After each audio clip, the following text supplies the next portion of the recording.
Hello. Hello, Zoinks. Hello, KB. And I'm proud of you for going to bed and sleeping. Zoinks. I'm proud of you. Yay.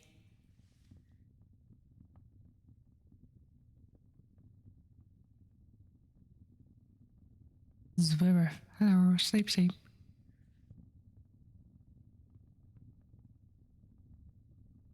Hello, how are you? Chewing gum. Hello. It's 5 a.m. Oh, damn.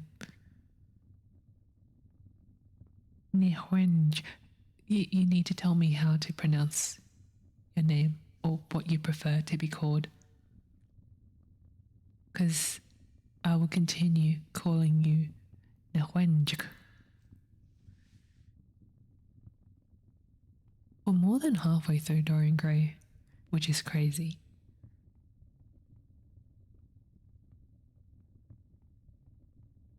Nihwenj. Hello, Gemini.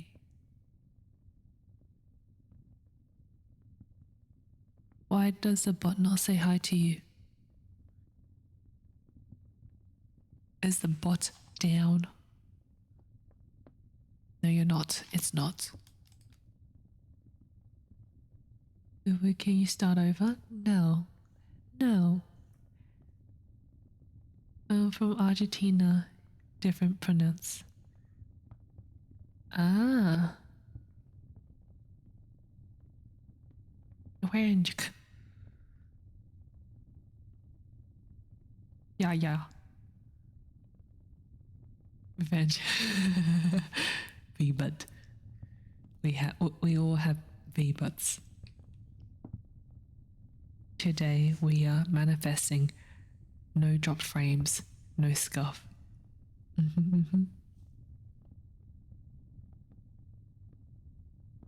That's what we're manifesting.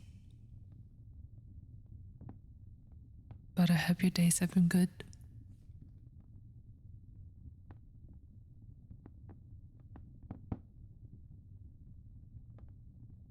Okay,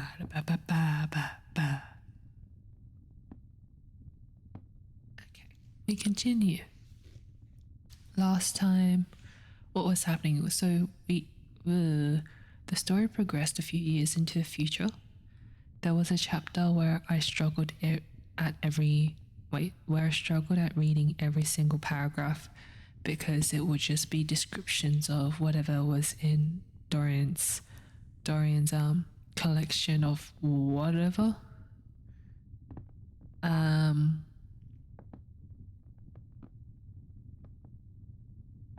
And then, oh yeah, he was going to show Basil the picture. That was what we ended on. He was going to show Basil the picture because Basil was going to go to Paris and then had to confront him and ask him about all the rumors that he's been hearing.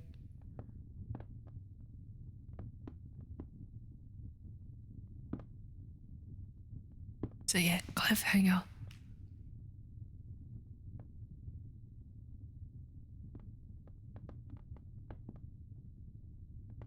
Oh, okay. Chapter 13, I think. Yes, chapter 13. So it ended on, wait, let me see what was on the previous chapter. Yeah, Dorian was like, "Thou shalt be given to you upstairs.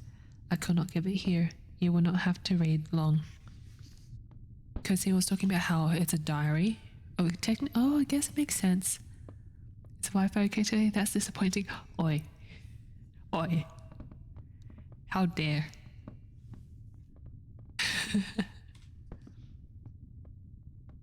We all know something else will go wrong. You know me. You know me. Okay, chapter 13. He passed out of the room and began the ascent. Basil Hallward followed close. Let's try it again. Let's try that again. He passed out of the room and began the ascent. Basil Hallward following close behind. They walked softly, as men do instinctively at night. The lamp cast fantastic shadows on the wall and the staircase. A rising wind made some of the windows rattle. When they reached the top landing, Dorian set the lamp down on the floor and, taking out the key, turned it in the lock. "You insist on knowing, Basil?" he asked in a low voice.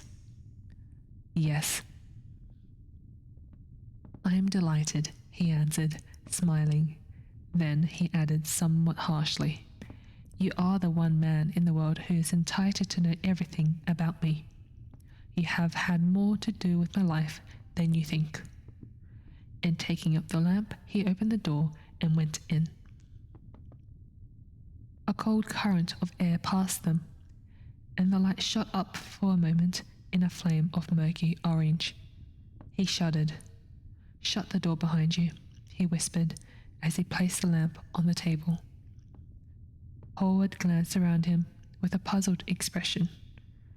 The room looked as if it had not been lived in for years. A faded Flemish tapestry, a curtain picture, an old Italian cassone, and an almost empty bookcase. That was all that it seemed to contain, besides a chair and a table. As Dorian Gray was lighting a half-burnt candle that was standing on the mantel-shelf, he saw that the whole place was covered with dust and that the carpet was in holes. A mouse ran scuffling between the wainscoting. There was a damp odor of mildew. "So you think that it is only God who sees the soul, Basil? Draw that curtain back, and you will see mine." "Okay, I bet Dorian's gonna kill him. I bet he's gonna kill him." The voice that spoke was cold and cruel. "You are mad, Dorian, or playing a part," muttered Howard, frowning. "You won't." Wait, let me reread that. "You won't? Then I must do it myself," said the young man, and he tore the curtain from its rod and flung it on the ground. An exclamation of horror broke from the painter's lips as he saw in the dim light the hideous face on the canvas grinning at him. There was something in its expression that filled him with disgust and loathing. Good heavens! It was Dorian Gray's own face that he was looking at. The horror, whatever it was, had not yet entirely spoiled that marvelous beauty. There was still some gold in the thinning hair and some scarlet in the sensual mouth. The sodden eyes had kept something of the loveliness of the blue and noble curves. Wait, what? The sodden eyes had kept something of the loveliness of the blue. The noble curves had not yet completely passed away from the chiseled nostrils and from plastic throat. Yes, it was Dorian himself. But who had done it? He seemed to recognize his own brushwork, and the frame was his own design. The idea was monstrous. Yet he felt afraid. He seized the lighted candle and held it to the picture. In the left-hand corner was his own name, traced in long letters of bright vermilion. It was some foul parody, some infamous, ignoble satire.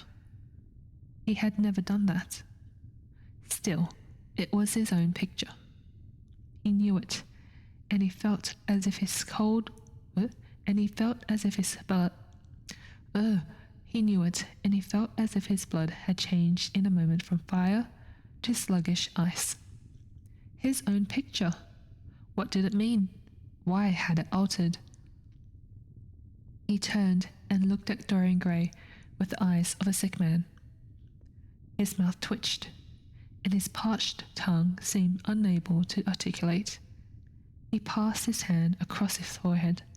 It was dank with clammy sweat. "Bruh." The young man was leaning against the mantel-shelf, watching him with that strange expression that one sees on the faces of those who are absorbed in a play with some great artist as acting, when some great artist is acting. There was neither real sorrow in it or real joy. There was simply the passion of the spectator, perhaps a flicker of triumph in his eyes. He had taken the flower out of his coat and was smelling it or pretending to do so. "What does it mean?" cried Hallward at last. His own voice sounded shrill and curious in his ears. "Years ago, when I was a boy," said Dorian Gray, crushing the flower in his hand. "You met me, flattered me, and taught me to be vain of my good looks. One day you introduced me to a friend of yours, who explained to me the wonder of youth, and you finished a portrait of me that revealed to me the wonder of beauty. In a mad moment that, even now, I don't know whether I regret or not, I made a wish. Perhaps you would call it a prayer." "I remember it. Oh, how well I remember it." "No, the thing is impossible. The room is damp. Mildew has got into the canvas. The paints I used had some wretched mineral poison in them. I tell you the thing is impossible." "Ah, what is impossible?" murmured the young man, going over to the window and leaning his forehead against the cold, mist-stained glass. You told me you had destroyed it." "I was wrong. It has destroyed me." "I don't believe it is my picture." "Can't you see your ideal in it?" said Dorian bitterly. "My ideal, as you call it." "As you called it. There was nothing evil in it, nothing shameful. You were to me such an ideal as I shall never meet again. This is the face of a satyr. It is the face of my soul. Christ, what a thing I must have worshipped. It has the eyes of a devil." "Each of us has heaven and hell in him, Basil," cried Dorian, with a wild gesture of despair. Hallward turned again to the portrait and gazed at it. "My God, if it is true," he exclaimed, "and this is what you have done with your life, why, you must be worse even than those who talk against you fancy you to be." "Hello, Linux." He held the light up again to the canvas and examined it. The surface seemed to be quite undisturbed, and as he had left it. It was from within, apparently, that the foulness and horror had come. Through some strange quickening of inner life, the leprosies of sin were slowly eating the thing away. The rotting of a corpse in a watery grave was not so fearful. "How are you, Linux?"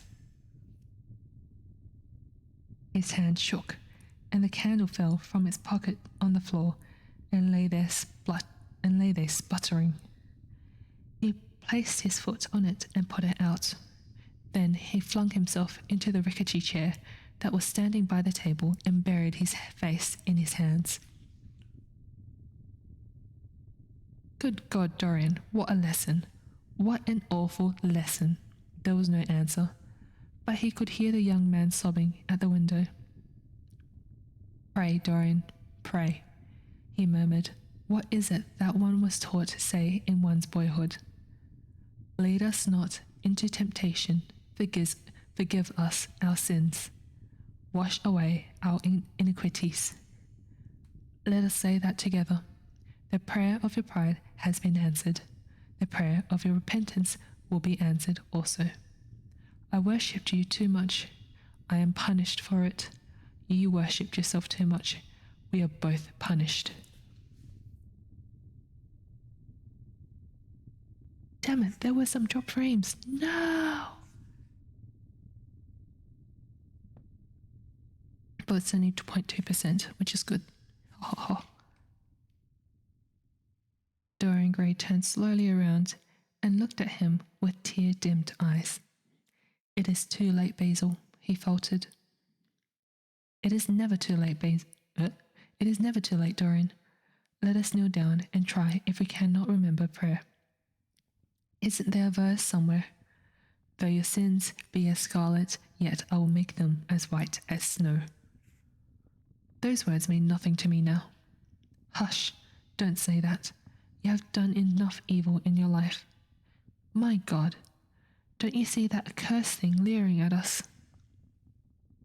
Dorian Gray glanced at the picture, and suddenly an uncontrollable feeling of hatred for Basil Hall came over him, as though it had been suggested to him by the image on the canvas, whispered into his ears by those grinning lips.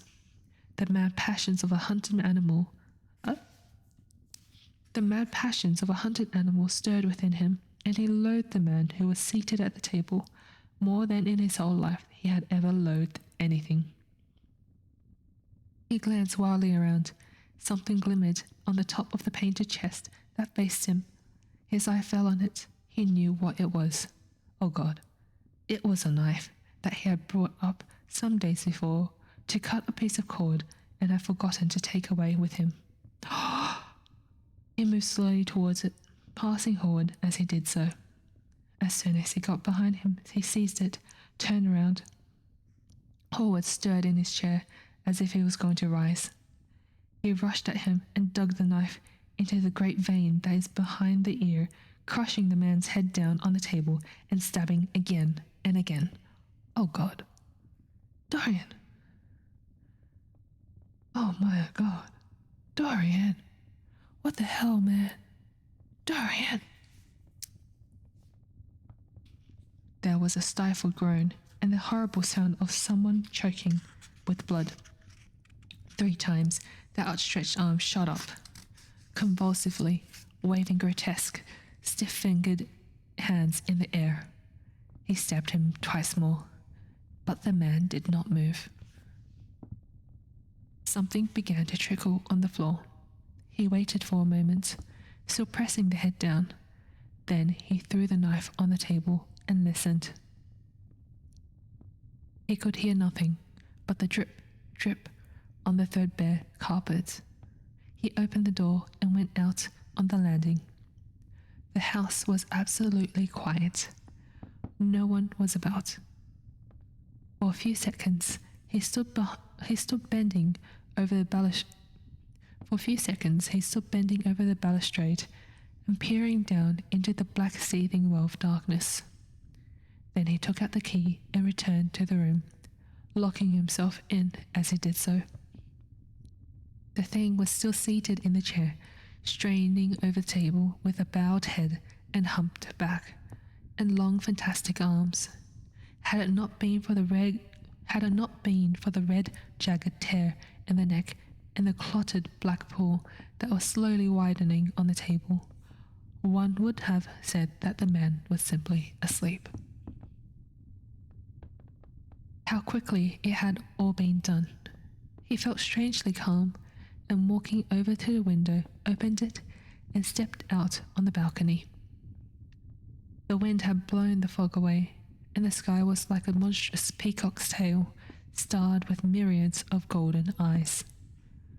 He looked down and saw the policeman going his rounds and flashing the long beam of his lantern on the doors of the silent houses. What? Hello, Harland. Hello, thank you for the raid. Orbital Ferry inbound. Wait, what? Orbital Ferry? Hello? Hello? Hark, hello, Harland.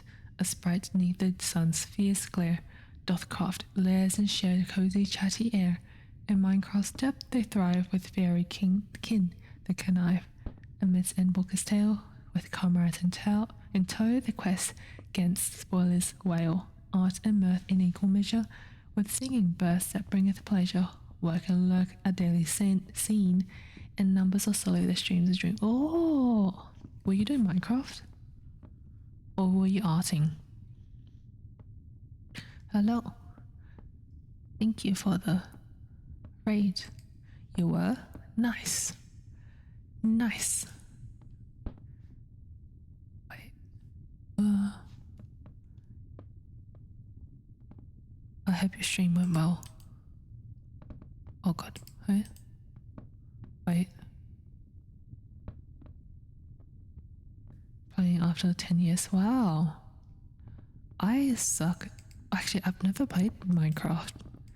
I was gonna say I suck at Minecraft, but no, that's a lie. I've never played it. Thank you for the follow as well. We are reading a picture of Dorian Gray very badly because I suck at reading.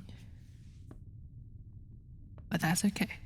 We just went through a rather traumatizing scene, I guess. But yes, thank you again for the raid. If you need to do any post-stream stuff, please go ahead. I'm just here chilling. I've been doing, it's a good book. It is a good book. I've just been reading because I realized that if I were to play games on stream, I wouldn't be sleeping until 2 a.m. I'll aim to stream since the middle of the night. Okay. Okay. Have good sleeps. It's only 7:22 for me. Have good sleeps.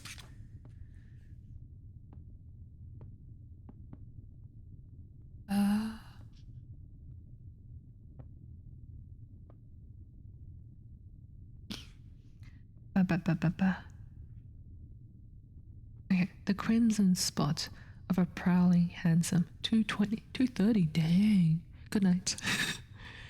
The crimson spot of a prowling hansom gleamed at the corner and then vanished. A woman in a fluttering shawl was creeping slowly by the railings, staggering as she went. Now and then she stopped and peered back. Once she began to sing in a hoarse voice. The policeman strode over and said something to her. She stumbled away, laughing. A bitter blast swept across the square. The gas lamps flickered and became blue, and the leafless trees shook their black iron branches to and fro. He shivered and went back, closing the door behind him. Having reached the door, he turned the key and opened it. He did not even glance at the murdered man. He felt that the secret of the whole thing was not to realize the situation.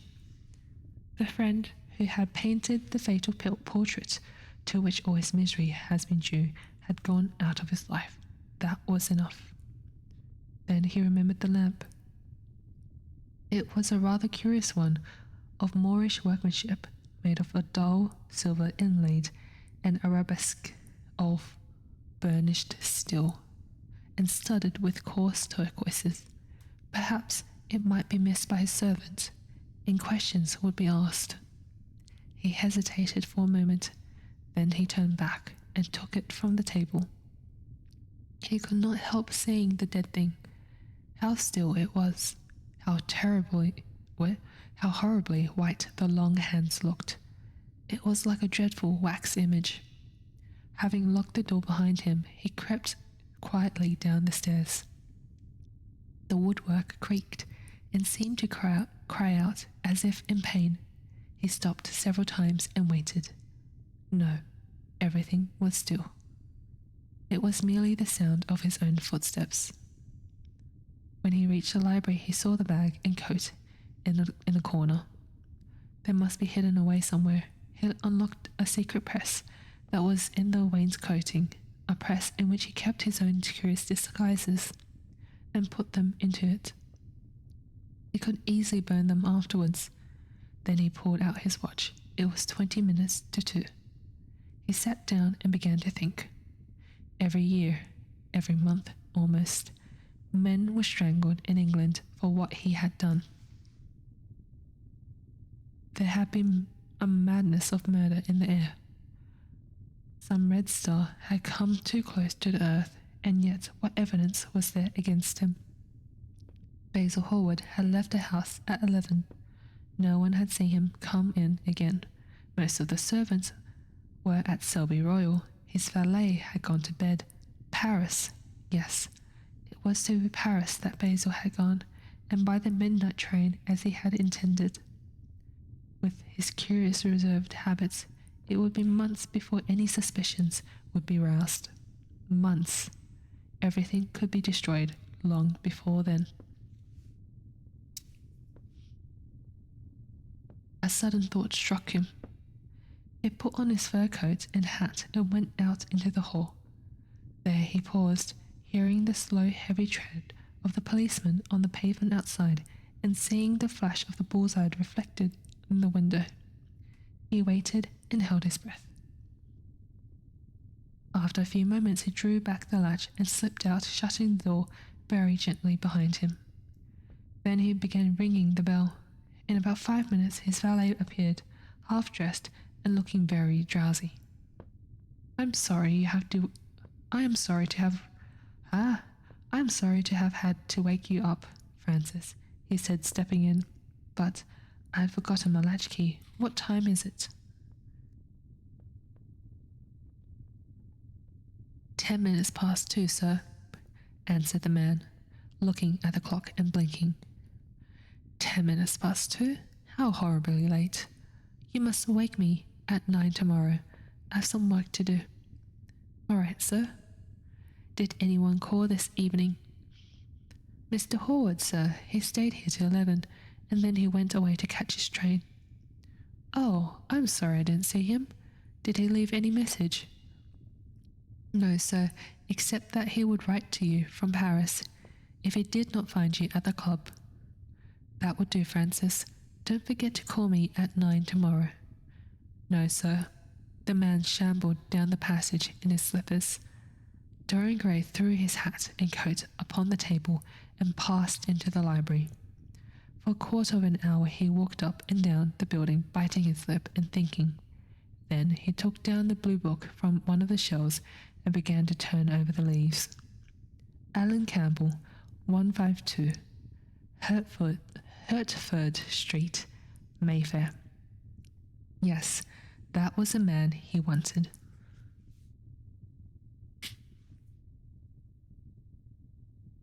Hello, Cole.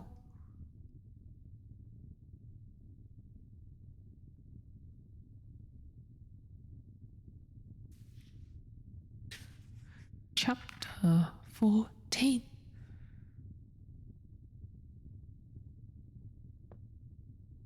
At 9 o'clock the next morning, his servant came in with a cup of chocolate on a tray and opened the shutters. Dorian was sleeping quite peacefully, lying on his right side with one hand underneath his cheek. He looked like a boy who had been tired out with play or study. Bro, Dorian's sleeping so peacefully after doing that. Wow. That was a quick chapter, yeah, it was. I mean, a lot has happened in that chapter. The quick chapters are the ones that are more action. The slow or long chapters are the ones that are more descriptive. But wow, he's sleeping so peacefully. The man had to touch him twice on the shoulder before he woke, and as he opened his eyes, a faint smile passed across his lips as though he had been lost in some delightful dream. Yet he had not dreamed at all. His night had been untroubled by any images of pleasure or of pain, but youth smiles without any reason. It is one of its chiefest charms. He turned round and, leaning upon his elbow, began to sip his chocolate. The mellow November sun came streaming into the room. The sky was bright, and there was a genial warmth in the air. It was almost like a morning in May.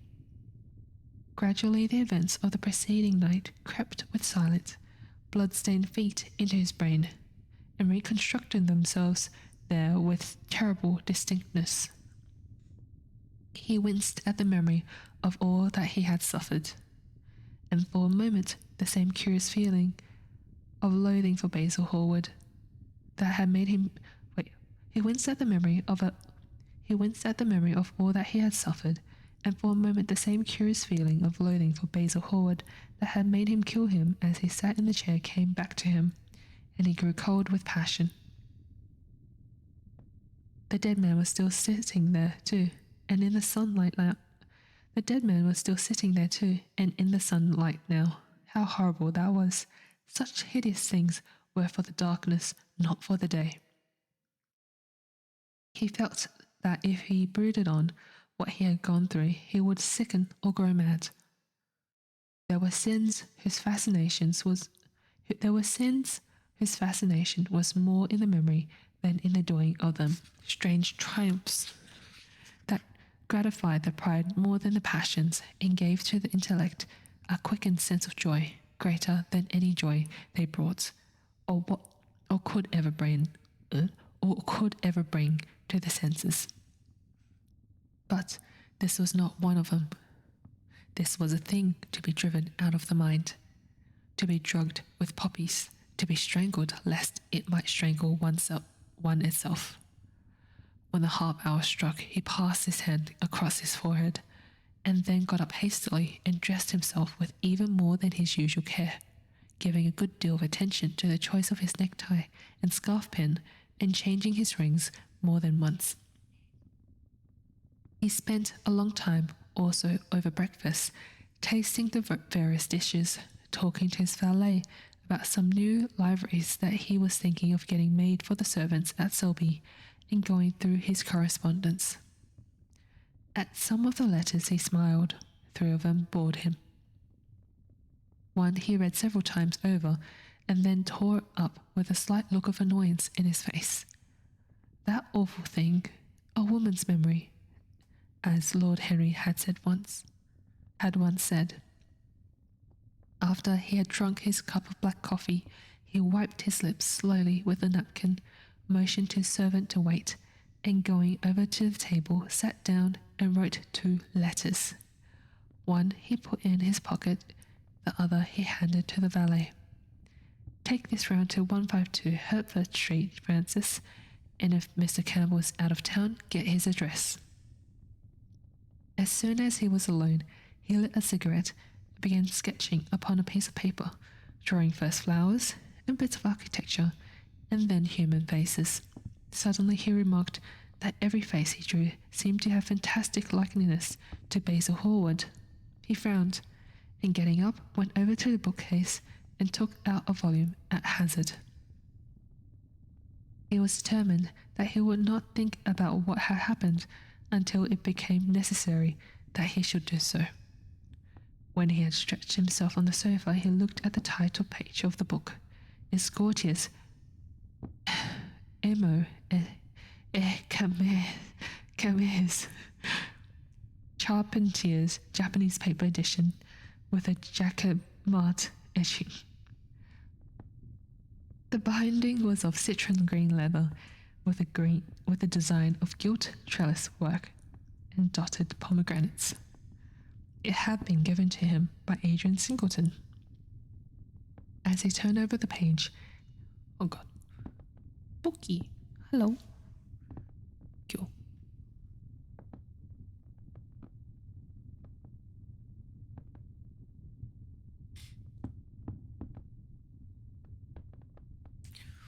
How are you, Spooky?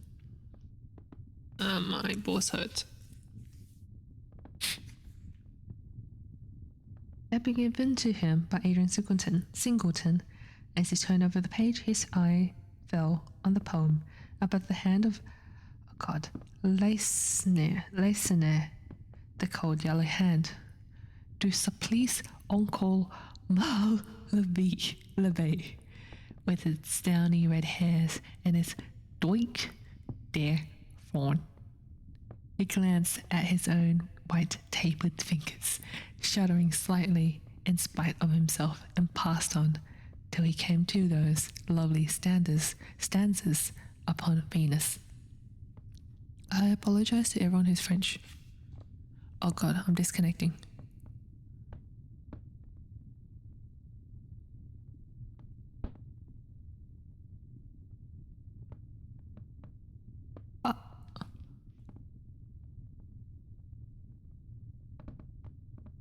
getting ready for bed. Okay. Sorry, I think I...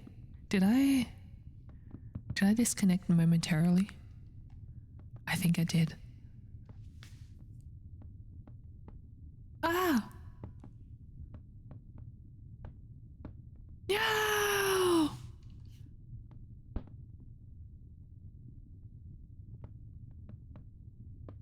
Hello?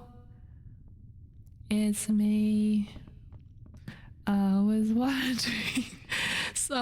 something. We can blame it on Spooky. It's okay, we can blame it on Spooky. I'm back. Hello. My connection was interrupted. Yes, I know. Blah, blah, blah, blah, blah. We can blame it on Spooky. Oh God. No! Oh no!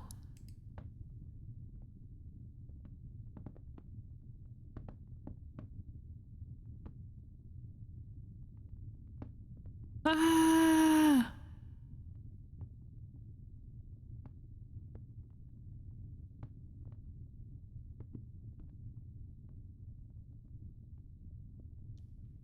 Am I back? Or maybe not. Ba ba ba ba ba ba ba ba ba ba ba. Am I back? Or maybe not. Ba ba ba ba ba ba ba ba ba ba ba. Ba ba ba ba ba ba ba ba ba. Ba ba ba. Ba ba ba ba ba ba. Am I back? I don't think I am. Oh my God, I'm at 40% drop frames. Oh God. Or maybe not.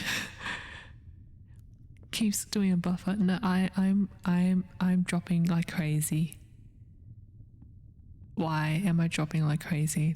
Lord head ass. Why do people keep following when I'm when I'm barely connecting?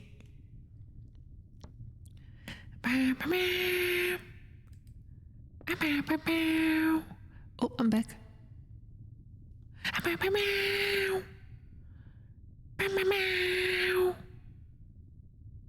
Hasn't buffered in a bit. Ooh. At 30% drop frames right now. It's slowly going down. This happened yesterday as well. I do not know what's going on. I don't know why. It was working well for a bit in the past.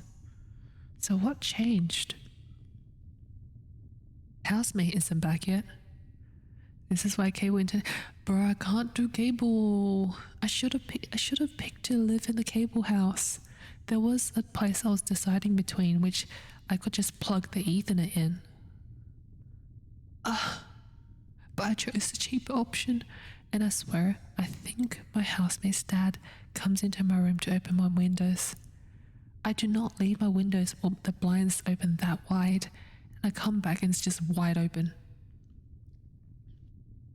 I think they do. I really need to move out. Oh no, I'm dropping again. Oh God. Oh, I'm okay. No.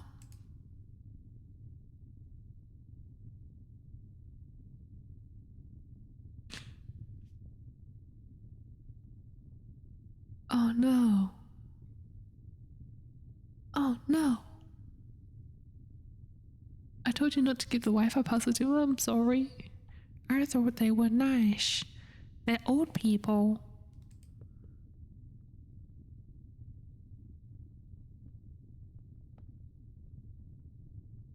I thought they were nice. Or maybe it's because of my poor attempt at French. Maybe, well, let's blame it on my attempt at French, or can blame it on Spooky because it started after Spooky joined. Spooky. Oh god, the next few paragraphs is just French. He glanced at his own white taper fingers shuddering slightly in spite of himself and passed on till he came to those lovely stanzas upon Venus. So un gamme chromatique, la scène de pelle recelante de Venus de l'Adriatique sort de l'eau son corps rose et blanc. Les dons sur l'azur des ondes, suivant la phrase au par contour, s'enflant comme des gorges rondes. Oh god, we're dropping again. Qui soulève un soupir d'amour. L'esquive à bord et met d'espoir déposé. Or people give you a weather's hard candy while picking your pocket. Damn it! Hello, fetus enchilada. Devant une façade rose. Oh no, I'm dropping again. Sur les meubles d'un escalier. Reading all the French while I'm dropping frames. That's fine. That's fine. That's fine. Everything's fine. I should change the title. Dropping frames like there's no tomorrow.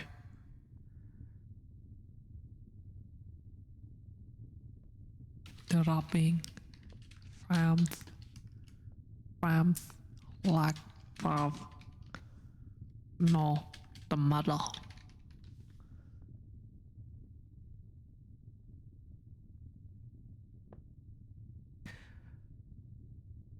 No one heard the French, right? Pardon my French.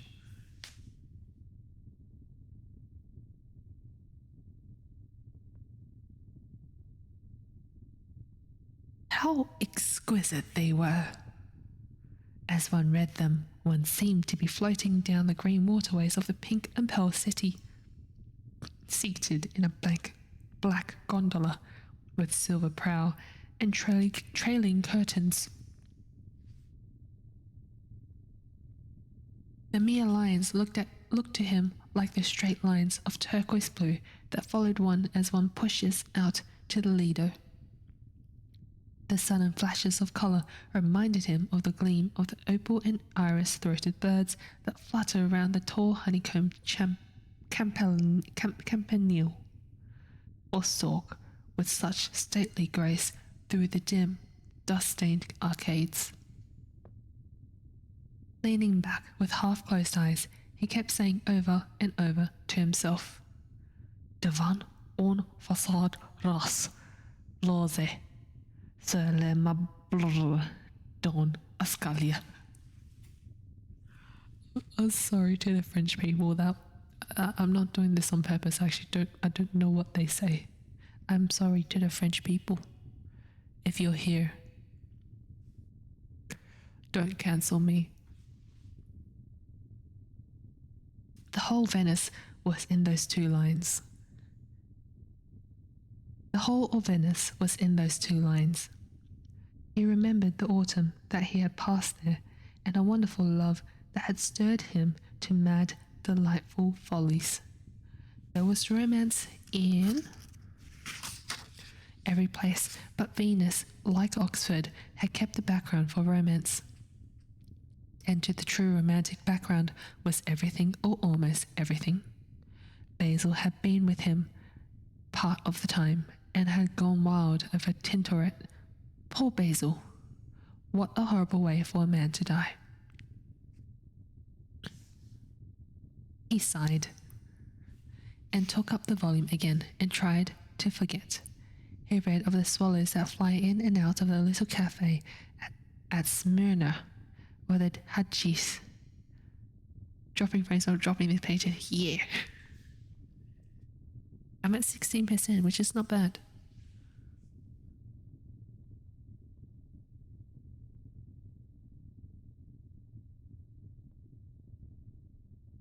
Imagine if I try to play games like that.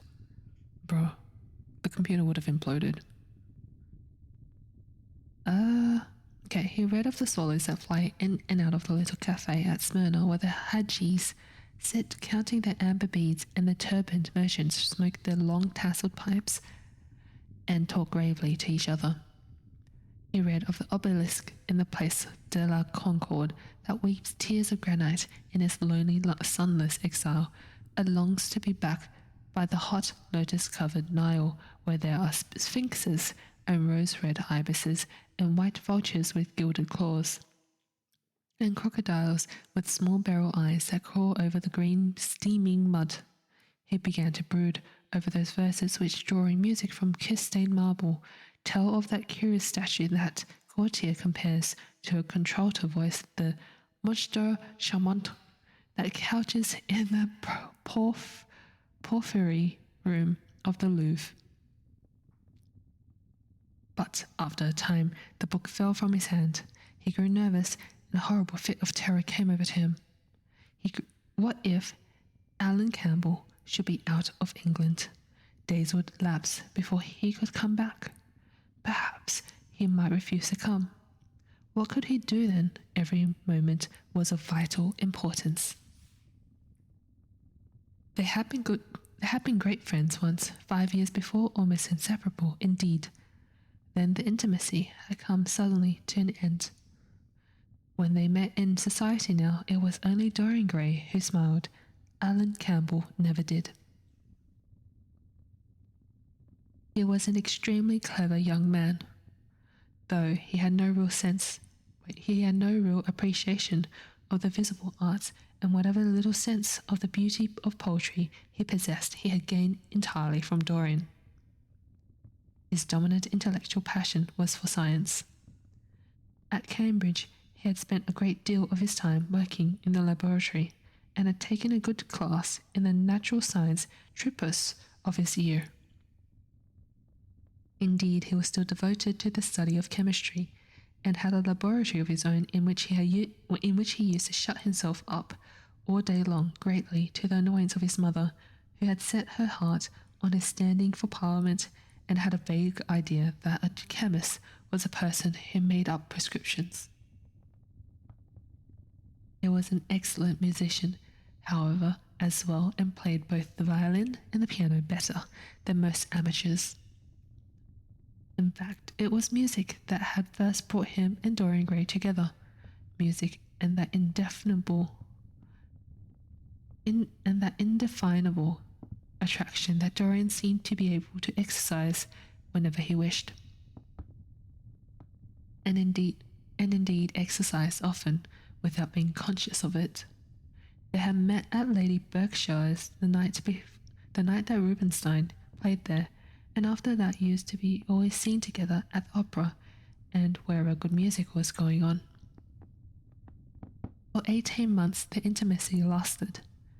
Campbell was always either at Selby Royal or in Grosvenor Square.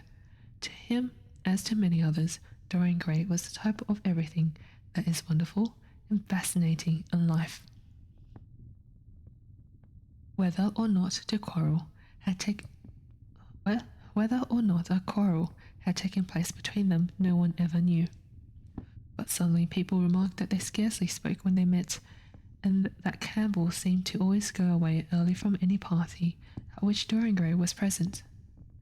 He had changed too, was strangely melancholy at times, appearing almost to dislike hearing music, and would never himself play, giving as his excuse, when he was called upon, that he was so absorbed in science that he had no time left in which to practice.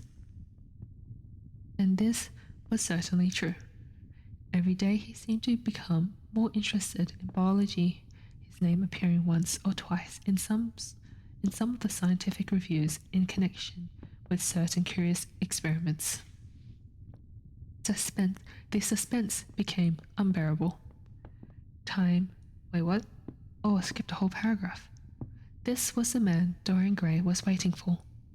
Every second he kept glancing at the clock. As the minutes went by, he became horribly agitated. At last he got up and began to pace up and down the room, looking like a beautiful caged thing.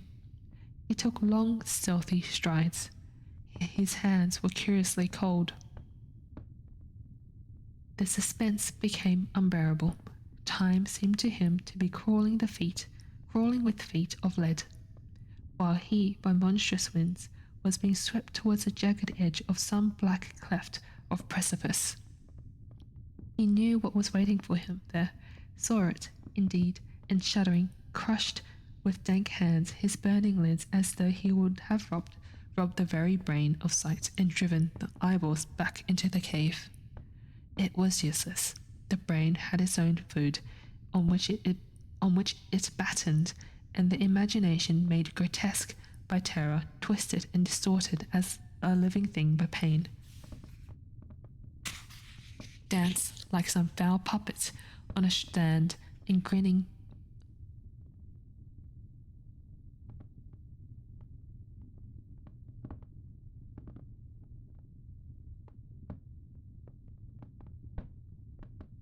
Oh, housemate is back.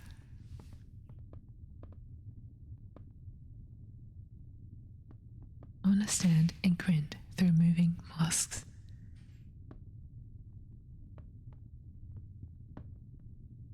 Shh. We sit in silence.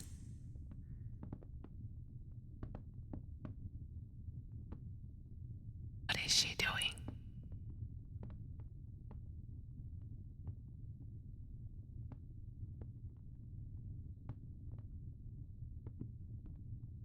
Shh.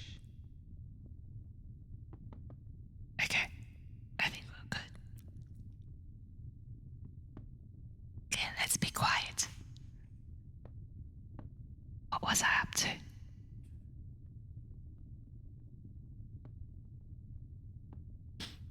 And grinned through moving masks.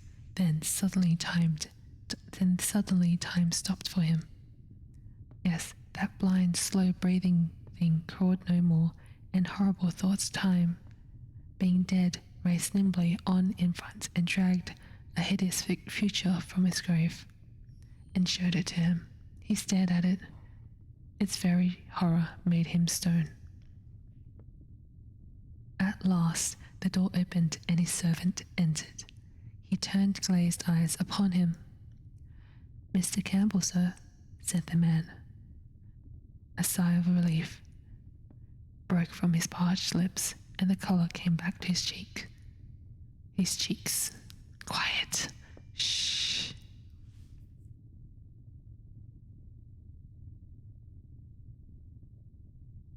"Ask him to come in at once, Francis." He felt that he was himself again. His mood of cowardice had passed away. The man bowed and retired. In a few moments, Alan Campbell walked in, looking very stern and rather pale, his pallor being intensified by his coal black hair and dark eyebrows. "Alan, this is kind of you. I thank you for coming. I had intended never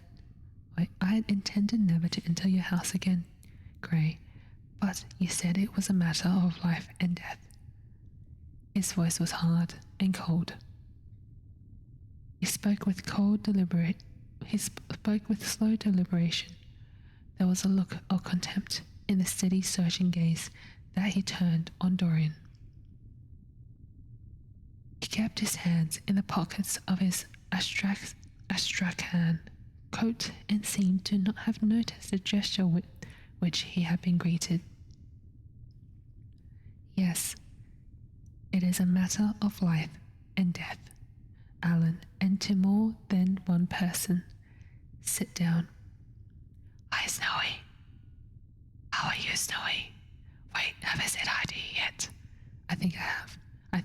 Yeah, I have, right?"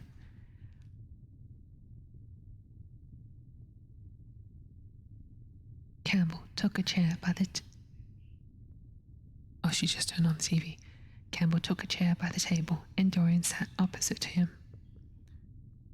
The two men's eyes met. In Dorian's there was infinite pity. He knew that what he was going to do was dreadful. After a strained moment of silence, he leaned across and said very quietly, but watching the effect of each word upon the face of whom he had sent for, "Alan, in a locked room at the top of his house, a room to which nobody but myself has access. A dead man is seated at a table. He has been dead 10 hours now. Don't stir, and don't look at me like that. Who the man is, why he died, how he died, are matters that do not concern you. What you have to do is this. Stop, Grey. I don't want to know anything further. Whether what you have told me is true or not true doesn't concern me. I entirely decline to be mixed up in your life. Keep your horrible secrets to yourself. They don't interest me anymore. Alan, they will have to interest you. This one will have to interest you. I'm awfully sorry for you, Alan. But I can't help myself. You are the man who is able to save me. I am forced to bring you into the matter. I have no option.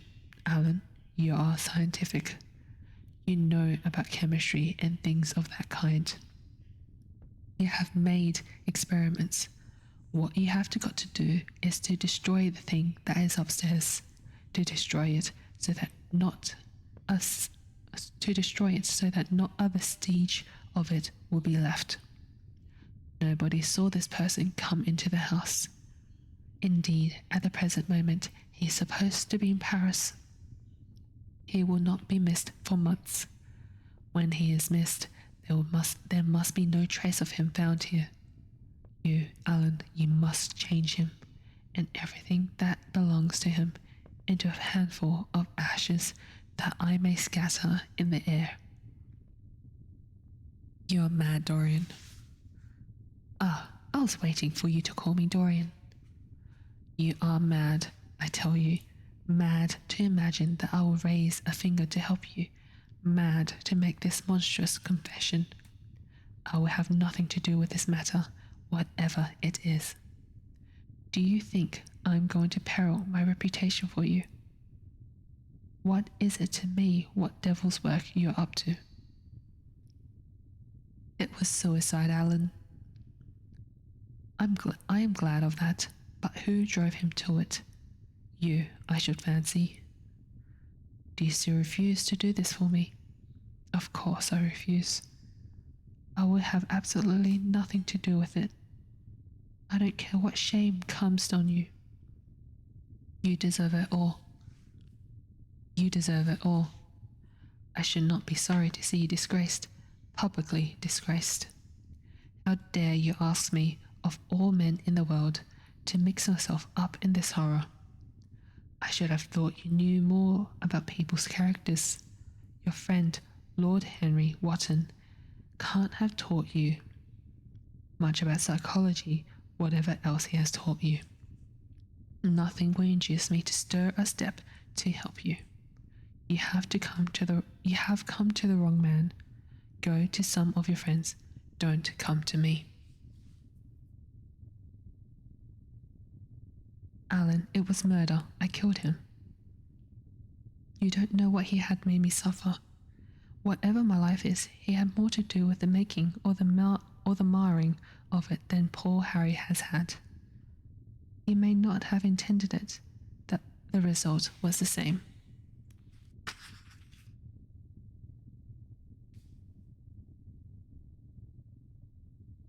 Murder? Good God, Dorian, is that what you have come to? I shall not inform upon you. It is not my business. Besides, without my stirring in the matter, you are certainly to be arrested. Nobody ever commits a crime without doing something stupid, but I will have nothing to do with it. You must have something to do with it. Wait a moment. Listen to me. Only listen, Alan. All I ask of you is to perform a certain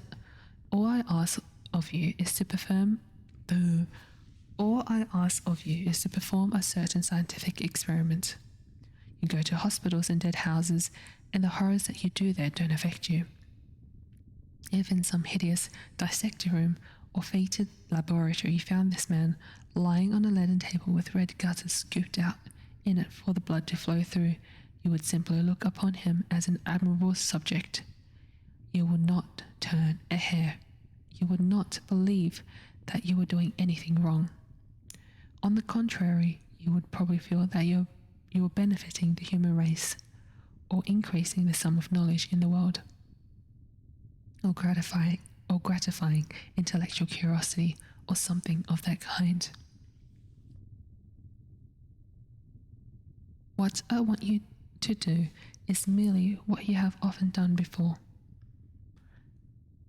Indeed, to destroy a body must be far less horrible than what you are accustomed to work at. And remember, it is the only piece of evidence against me. If it is discovered, I am lost, and it is sure to be discovered unless you help me. Dorian's kind of dumb, isn't he? I have no desire to help you. You forget that I am simply indifferent to the whole thing. It has nothing to do with me. Alan, I entreat you. Think of the position I am in. Just before you came, I almost fainted with terror. You may know terror yourself someday. No, don't think of that. Look at the matter purely from the scientific point of view. You don't inquire where the dead things on which you experiment come from. Don't inquire now. I have told you too much as it is, but I beg of you to do this. We were friends once, Alan. Don't speak about those days, Dorian. They are dead. The dead linger sometimes. The man upstairs will not go away. He is sitting at the table with bowed head and outstretched arms. Alan, Alan, if you don't come to my assistance, I am ruined. Why, they will hang me, Alan. Don't you understand? They will hang me for what I have done. There is no good in prolonging this scene. I absolutely refuse to do anything in the matter. It is insane of you to ask me. You refuse? Yes. I entreat you, Alan. It is useless. The same look of pity came into Dorian Gray's eyes. Then he stretched out his hand, took a piece of paper and wrote something on it. He read it over twice, folded it carefully, and pushed it across the table. Having done this, he got up and went over to the window. Campbell looked at him in surprise, and then took up the paper and opened it. As he read it, his face became ghastly pale, and he fell back in his chair. A horrible sense of sickness came over him. He felt as if his heart was beating itself to death in some empty hollow. After 2 or 3 minutes of terrible silence, Dorian Gray turned round and came and stood behind him, putting his hand upon his shoulder. I am so sorry for you, Alan, he murmured, but you leave me no alternative. Thanks for the luck, Rusty Kane. I have a letter written already. Here it is. You see the address. If you don't help me, I must send it. If you don't help me, I will send it. You know what the result will be. But you're going to help me. It is impossible for you to refuse now. I tried to spare you. You would do me the justice to admit that you were stern, harsh, offensive. You treated me as no man has ever dared to treat me. No living man, at any rate. I bore it all. Now it is for me to dictate terms. Campbell buried his face in his hands and shuddered, and a shudder passed through him. Yes, it is my turn to dictate terms. Alan, you know what they are. The thing is quite simple. Come, don't work yourself into this fever. The thing has to be done. Face it and do it. A groan broke from Campbell's lips, and he shivered all over. The The ticking of the clock on the mantelpiece seemed to him to be dividing the time into separate atoms of agony, each of which was too terrible to be borne. He felt as if an iron ring was being slowly tightened round his forehead, as if the disgrace with which he was threatened had already come upon him. The hand upon his shoulder weighed like a hand of lead.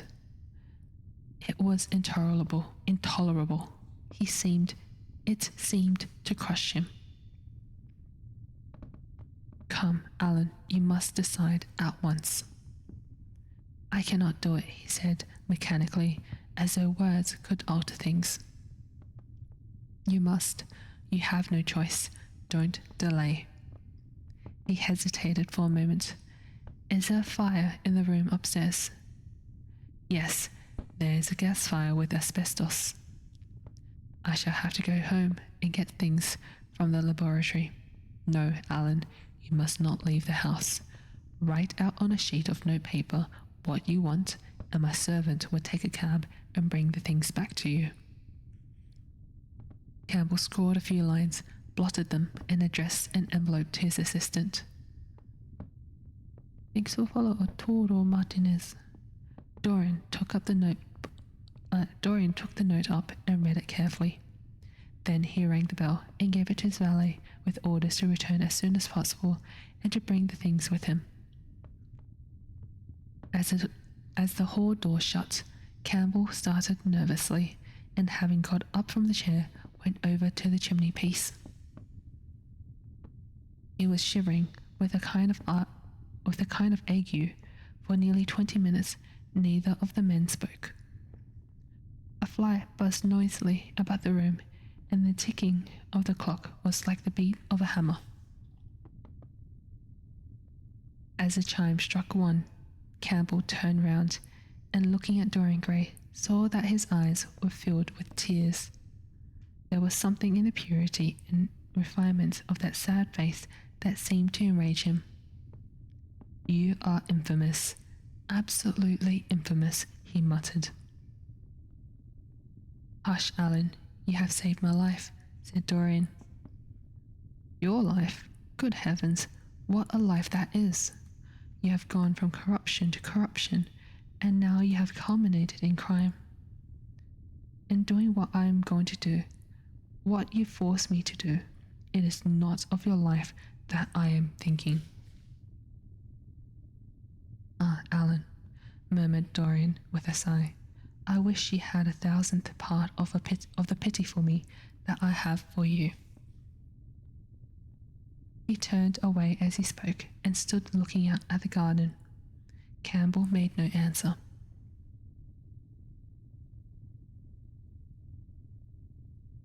After about 10 minutes, a knock came to the door, and the servants entered, carrying a large mahogany chest of chemicals, with a long coil of steel and platinum wire, and 2 rather curiously shaped iron clamps. Shall I leave things here, sir? He asked Campbell.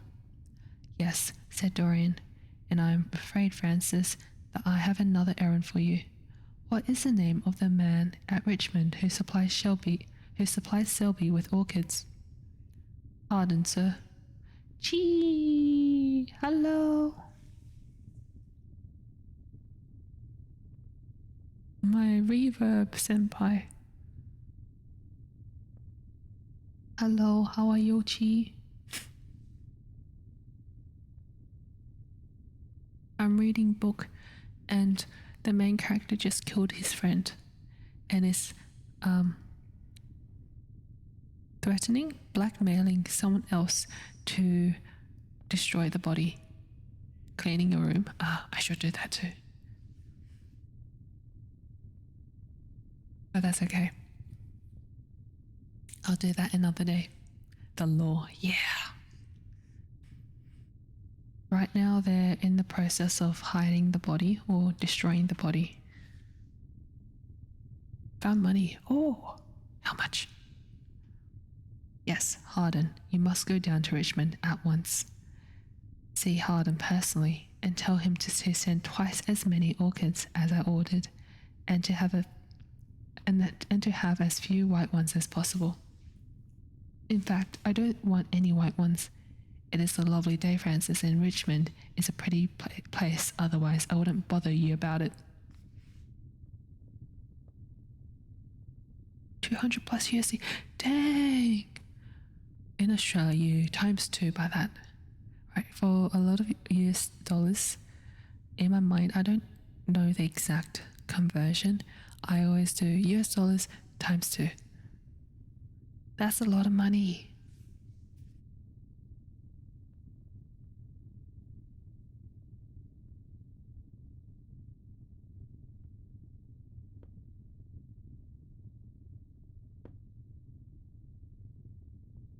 Okay, no trouble, sir. At what time shall I be back? Dorian looked at Campbell. How long will your experiment take, Alan? He said in a calm, indifferent voice. The presence of a third person in the room seemed to give him extraordinary courage.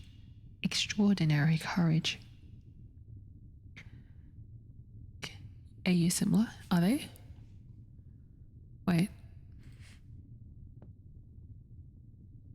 CAD to AUD. 1 Canadian dollar is 1.1 Australian. Similar, close. Oh, I could always just go to Canada. Oh.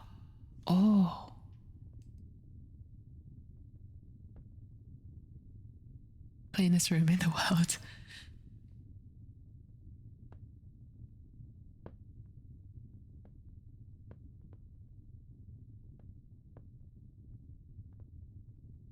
Yeah. Actually, you need to pay me more to clean my room. The stains. The stains.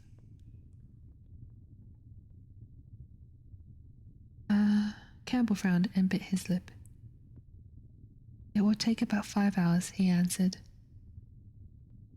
Money from 2 years ago? Thought you lost it. Yeah, I sometimes just find random coins because I went to Cambodia and Thailand and I just had random coins. Yes, I will, thank you.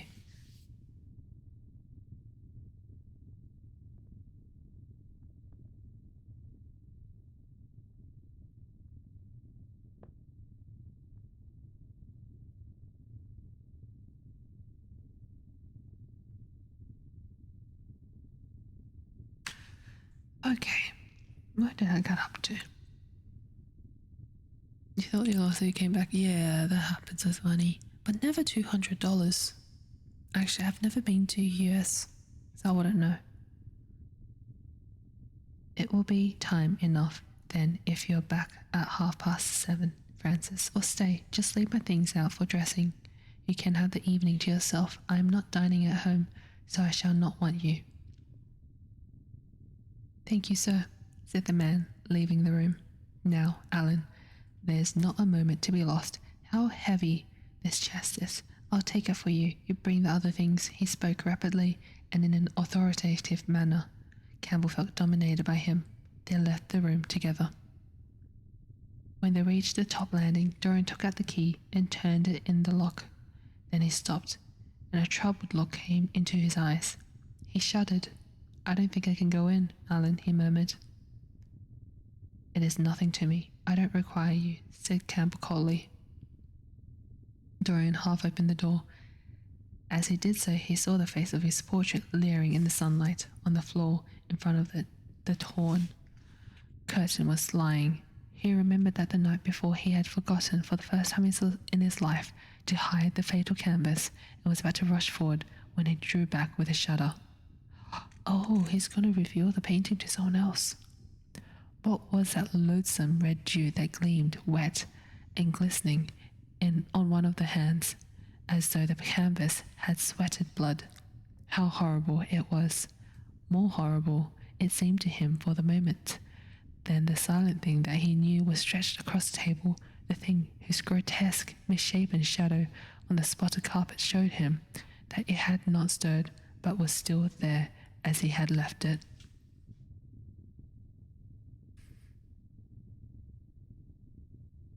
He heaved a deep breath, opened the door a little wider, with half-closed eyes and averted head, walked quickly in, determined that he would not look even once upon the dead man, then stooping down and taking up the gold and purple hanging, he flung it over the picture. There he stopped, feeling afraid to turn round, and his eyes fixed themselves on the intricacies of the pattern before him. He heard Campbell bringing the heavy chest and the irons and the other things that he had required for his dreadful work. He began to wonder if he and Basil Hallward had ever met, and if so, what they had thought of each other.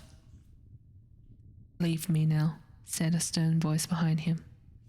He turned and hurried out, just conscious that the dead man had been thrusted back into the chair and that Campbell was gazing into a glistening yellow face. As he was going downstairs, he heard the key being turned in the lock. It was long after 7 when Campbell came back into the library. He was pale, but absolutely calm. "I've done what you asked me to do," he muttered, "and now goodbye. Let us never see each other again." "You have saved me from ruin, Alan. I cannot forget that," said Dorian simply. As soon as Campbell had left, he went upstairs. There was a horrible smell of nitric acid in the room, but the thing that had been sitting at the table was gone. Oh, God. That was chapter 14. Dorian Gray kind of be stupid, huh? He's kind of stupid. He doesn't know how to cover his tracks and blackmail someone else into getting rid of the body, but then doesn't have the guts to look at the body. Like, he did the deed, but then he gets scared. Like, what the hell is wrong with you? It's like a child. He probably is, considering the time or the era. Hello, Sunshine System. Thank you for follow.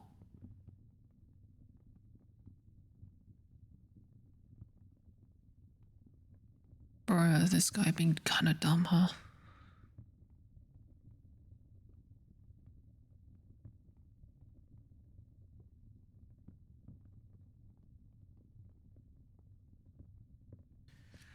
Chapter 50. He was already stupid before, now he's just even more so. Yeah, he is.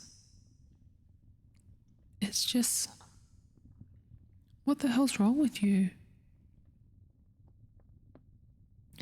He became like a psychopath. I think the painting took away his emotions, the feelings of guilt, the feelings of fear.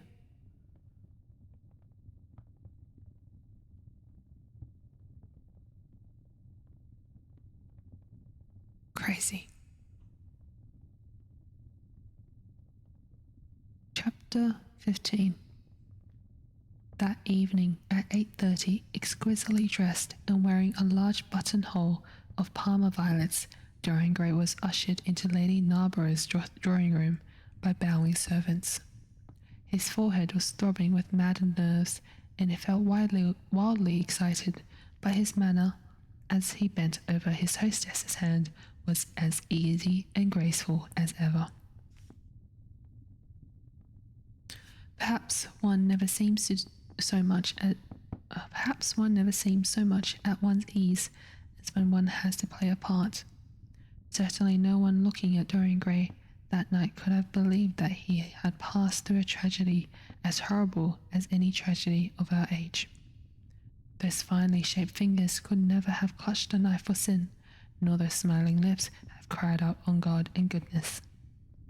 He himself could not help wondering at the calm of his demeanour, and for a moment felt keenly the terrible pleasure of a double life. It was a party, got up rather in a hurry by Lady Narborough, who was a very clever woman with what Lord Henry used to describe as the remains of really remarkable ugliness. She had provided an excellent wife to one of our most tedious ambassadors, and have buried her husband properly in a marble mausoleum, which she had herself designed, and married off her daughters to some rich or rather elderly men. She devoted herself now to the pleasures of French fiction, French cookery, and French esprit when she could get it. Oh wait, I forgot to put away the bath mat. Hang on. I'll be back in like a few seconds.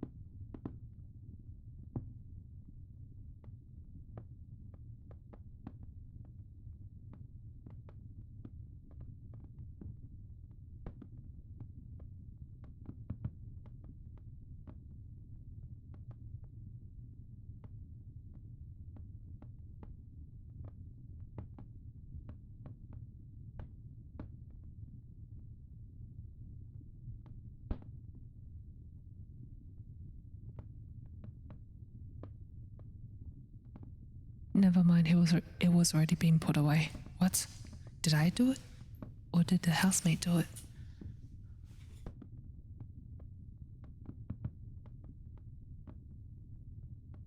I need a better memory. My brain.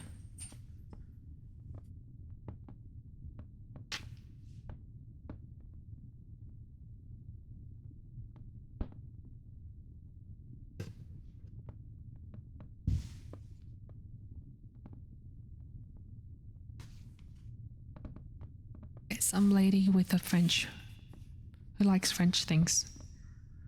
Dorian was one of her special favorites, and she always told him that she was extremely glad that she had not met him in early life. Have a notepad on hand. True. But would you write things like, okay, I put away the bath mat. I know, my dear, I should have fallen madly in love with you, she used to say, and throw my bonnet right over the mills for your sake. It is most fortunate that you were not thought of at the time. As it was, our bonnets were so unbecoming, and the mills were so occupied in trying to raise the wind, that I never had even a flirtation with anybody. However, that was all Narborough's fault. He was dreadfully short-sighted, and there's no pleasure in taking in a husband who never sees anything. Her guests this evening were rather tedious. The fact was, as she explained to Dorian, behind a very shabby fan, one of her married daughters had come up quite suddenly to stay with her, and to make matters worse, had actually brought her husband with her. I think it is most unkind of her, my dear, she whispered. Of course I go and stay with them every summer after I come from Homburg, but then an old woman like me must have fresh air sometimes, and besides, I really wake them up. You don't know what an existence they lead down there. It is pure, unadulterated country life. They get up early because they have so much to do, and go to bed early because they have so little to think about. There has not been a scandal in the neighbourhood since the time of Queen Elizabeth, and consequently they all fall asleep after dinner. You shan't sit next either of them. You shall sit by me and amuse me. Dorian murmured a graceful compliment and looked round the room. Yes, it was certainly a tedious party. Two of the people he had never seen before, and the others consisted of Ernest Harridan, one of those middle-aged mediocrities so common in London clubs who have no enemies but are thoroughly disliked by their friends. Lady Ruxton, an overdressed woman of 47 with a hook nose who was always trying to get herself compromised, but was so peculiarly plain that to her great disappointment no one would ever believe anything against her. Mrs. Erlynne, a pushing nobody with a delightful lisp and Venetian red hair. Lady Alice Chapman, his hostess's daughter, a dowdy dull girl with one of those characteristic British faces that, once seen, are never remembered, and her husband, a red-cheeked, white-whiskered creature who, like so many of his class, was under the impression that inordinate joviality can atone for an entire lack of ideas. He's basically calling everyone dull. He was rather sorry he had come to Lady Narborough, looking at the great ormolu gilt clock that sprawled in gaudy curves on the mauve-draped mantel-shelf, exclaimed, "How horrid of Henry Wotton to be so late. I sent round to him this morning on chance that he promised faithfully not to disappoint me." It was some consolation that Harry was there, and when the door opened and he heard his slow, musical voice lending charm to some insincere apology, he ceased to feel bored. But at dinner he could not eat anything. Plate after plate went away untasted. Lady Narborough kept scolding him for what she called an insult to poor Adolphe, who invented the menu specially for you. And now and then Lord Henry looked across at him, wondering at his silence and abstract manner. From time to time the butler filled his glass with champagne. He drank eagerly, and his thirst seemed to increase. "Dorian," said Lord Henry at last, as the Schadenfreude was being handed round, "what is the matter with you tonight? You're quite out of sorts." I believe he is in love," said Lady Narborough, "and that he is afraid to tell me for fear I shall be jealous." "He's quite right. I certainly should." "What the hell, you delulu!" "Dear Lady Narborough," murmured Dorian, smiling, "I have not been in love for a whole week. Not, in fact, since Madame de Ferrol left town." "How you men can fall in love with that woman," exclaimed the old lady. "I really cannot understand it." "It is simply because she remembers you when you were a little girl, Lady Narborough," said Lord Henry. She is the one link between us and your short frocks." "She does not remember my short frocks at all, Lord Henry. But I remember her very well at Vienna 30 years ago, and how décolletée she was then." "She is still décolletée," he answered, taking an olive in his long fingers. "And when she is in this very smart gown, she looks like an edition deluxe of a bad French novel. She is really wonderful and full of surprises. Her capacity for family affection is extraordinary. When her third husband died, her hair turned quite gold from grief."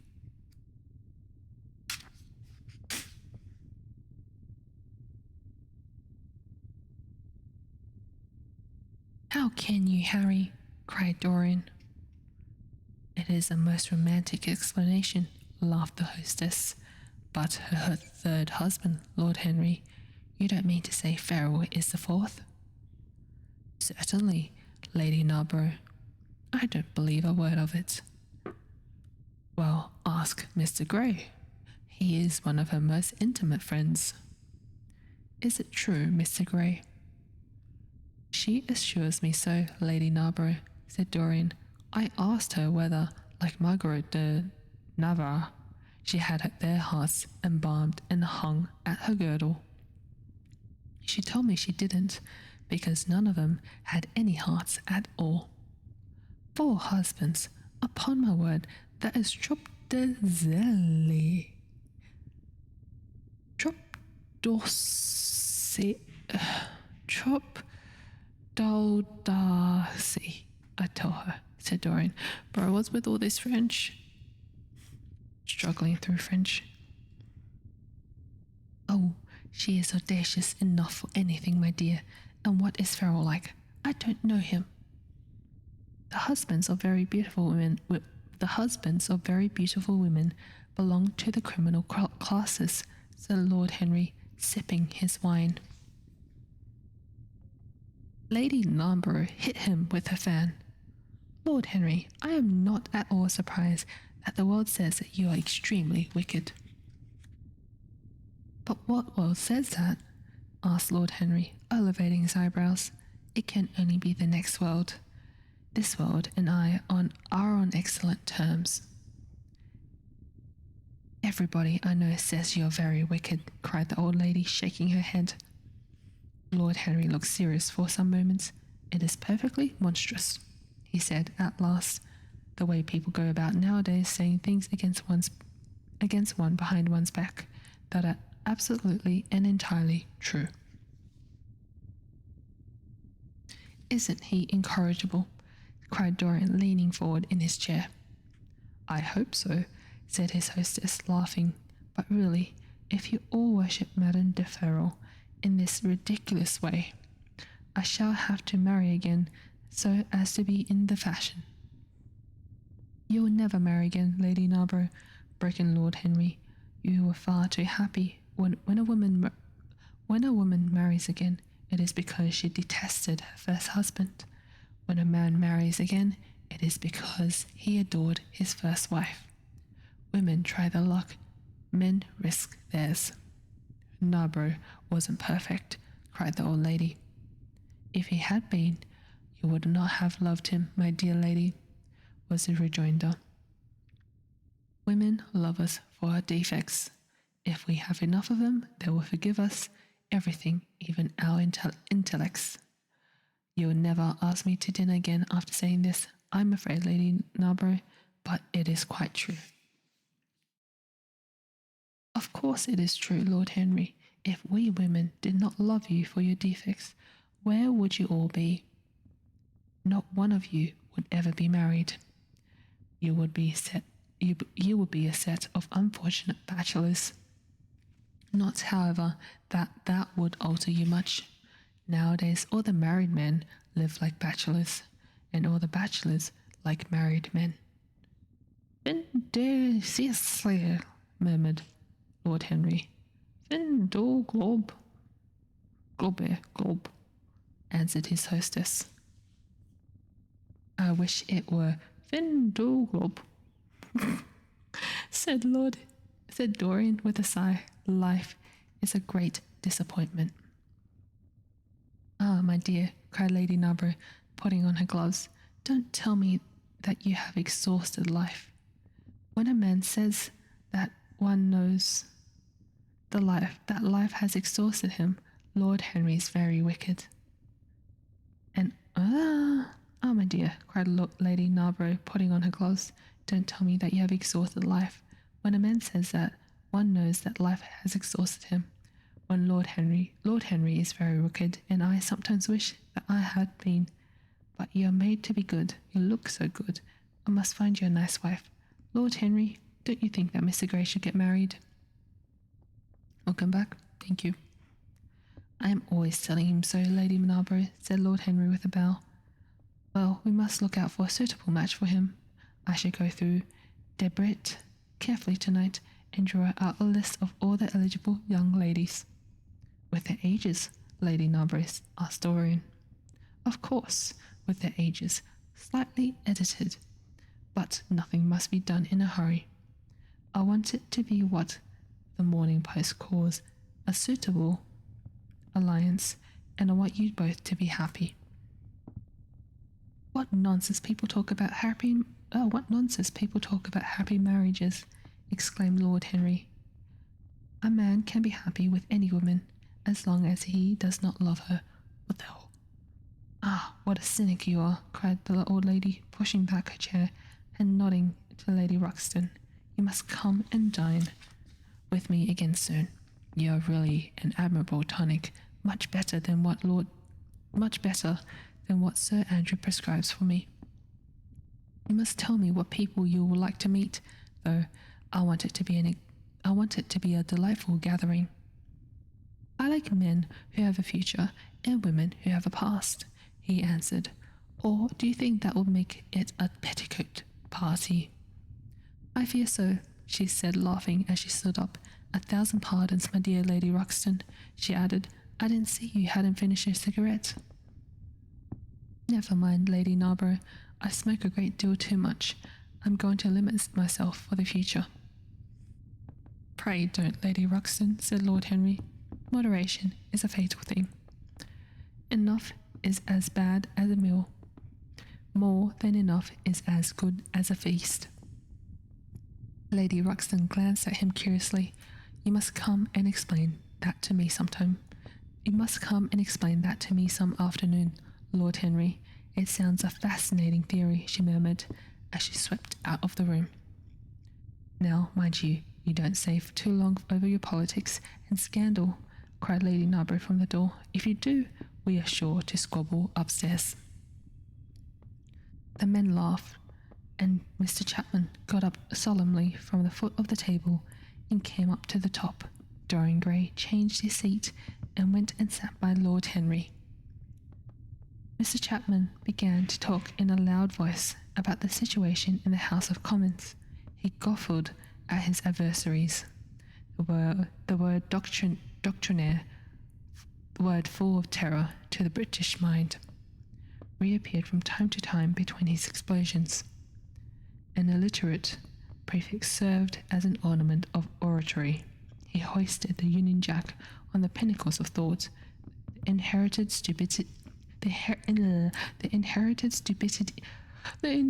stupidity of the race, sound English common sense he jovially termed it, was shown to be the proper bulwark for society. Stupidity. A smile curved Lord Henry's lips, and he turned round and looked at Dorian. Are you better, my dear fellow? He asked. You seem rather out of sorts at dinner. I'm quite well, Harry. I'm just tired, that is all. You were charming last night. The little Duchess is quite devoted to you. She tells me she's going down to Selby.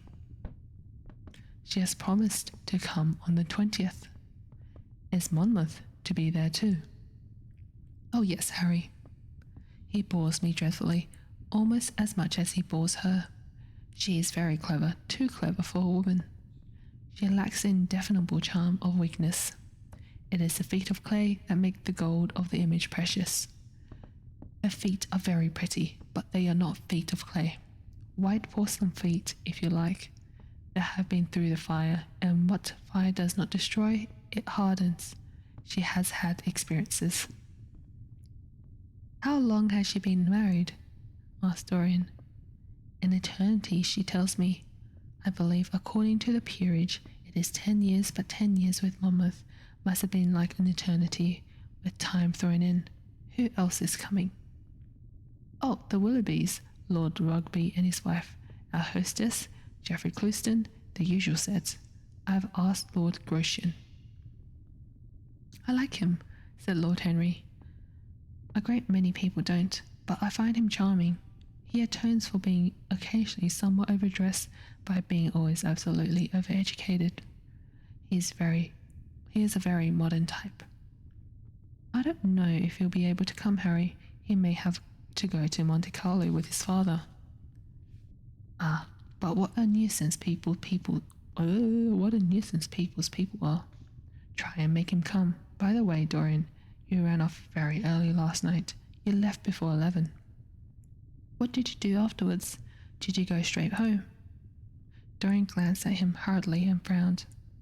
No, Harry, he said at last. I did not get home till nearly 3. Did you go to the club? Yes, he answered. Then he bit his lip. No, I don't mean that. I didn't go to the club. I walked about. I forget what I did. How inquisitive you are, Harry. You always want to know what one has been doing. I always want to forget what I have been doing. I came in at 2:30. If you wish to know the exact time, I had left my latchkey at home, and my servant had to let me in. If you want any corroborative evidence on the subject, you can ask him. Lord Henry shrugged his shoulders. My dear fellow, as if I cared. Let us go up to the drawing room. No sherry, thank you. Mr. Chapman, something has happened to you, Dorian. Tell me what it is. You are not yourself tonight. Oh, Dorian was not prepared for Henry. Don't mind me, Harry. I am irritable and out of temper. I shall come round and see you tomorrow or next day. Make my excuses to Lady Narborough. I shan't go upstairs. I shall go home. I must go home. All right, Dorian. I dare say I shall see you tomorrow at tea time. The Duchess is coming. I will try to be there, Harry, he said, leaving the room. As he drove back to his own house, he was conscious that the sense of terror he thought he had strangled had come back to him. Lord Henry's casual questioning had made him lose his nerves for the moment, and he wanted his nerve still. Things that were dangerous had to be destroyed. He winced. He hated the idea of even touching them. Yet it had to be done, he realized that, and when he had locked the door of his library, he opened the secret press into which he had thrust Basil Hallward's coat and bag. A huge fire was blazing. He piled another log on it. The smell of the singeing clothes and burning leather was horrible. It took him 3/4 of an hour to consume everything. At the end, he felt faint and sick, and having lit some Algerian pastilles in a pierced copper brazier, he bathed his hands and forehead with a cool, musk-scented vinegar. Suddenly he started. His eyes grew strangely bright, and he gnawed nervously at his underlip. Between two of the windows stood a large Florentine cabinet made out of ebony, and inlaid with ivory and blue lapis. He watched it as though it were a thing that could fascinate and make afraid, as though it held something that he had longed for and yet almost loathed. His breath quickened. A mad craving came over him. He lit a cigarette and then threw it away. His eyes drooped till the long fringed lashes almost touched his cheek. But he still watched the cabinet. At last he got up from the sofa on which he had been lying, went over to it, and having unlocked it, touched some hidden spring. A triangular drawer passed slowly out. His finger moved instinctively towards it, dipped in, and closed on something. It was a small Chinese box of black and gold dust lacquer, elaborately wrought, the sides patterned with curved waves, and the silken cords hung with round crystals and tasseled in plated metal threads. He opened it. Inside was a green paste, waxy in luster, the odor curiously heavy and persistent. He hesitated for some moments, with a strangely immobile smile upon his face. Then, shivering, although the atmosphere of the room was terribly hot, he drew himself up, glanced at the clock. It was 20 minutes to 12. He put the box back, shutting the cabinet door as he did so, and went into his bedroom. As midnight was striking bronze blows upon the dusky air, Dorian Gray, dressed commonly and with a muffler wrapped around his throat, crept quietly out of his house. In Bond Street he found a hansom with a good horse.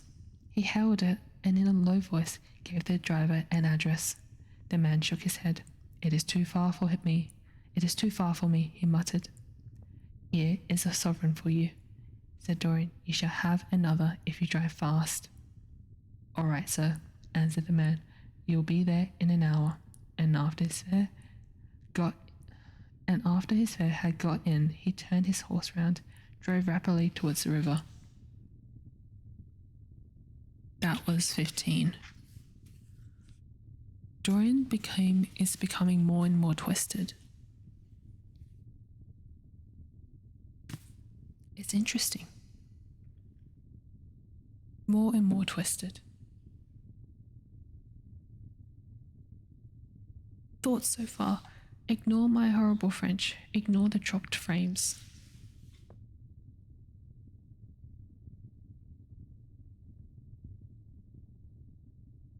I'm kind of getting lost on what's happening though. Because for Dorian, so basically Dorian threatened someone to clean up. And after he cleaned up, he tried to act as normal. And then Lord Henry said something. I guess either he realized that his alibi wasn't solid. I realized his alibi wasn't solid, so he panicked, went back, and then tried to slowly evolves, not for the better, but he does. Yeah, he's slowly changing, like innocence is no longer there.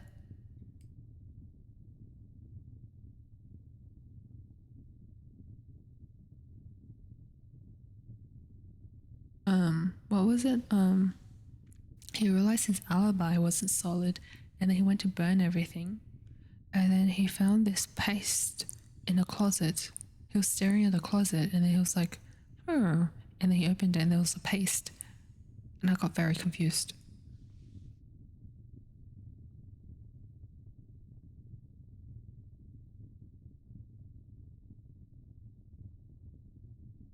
I got very confused after that.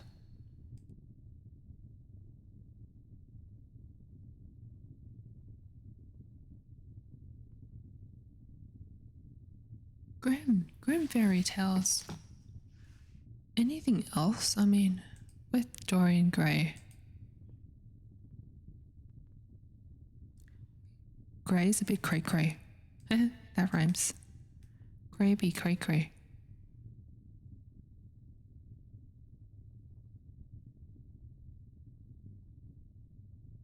Everyone changes, but Dorian Gray is definitely going on a downward spiral. Let's avoid things as frogs. I'm just reading in order. We're doing 2 because I realized how short it was.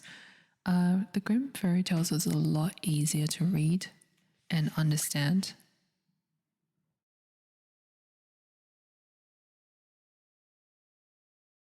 I'm also going to stop raise for an hour because this is probably the last hour. Okay. Next one with Grimm is The Giant and the Tailor.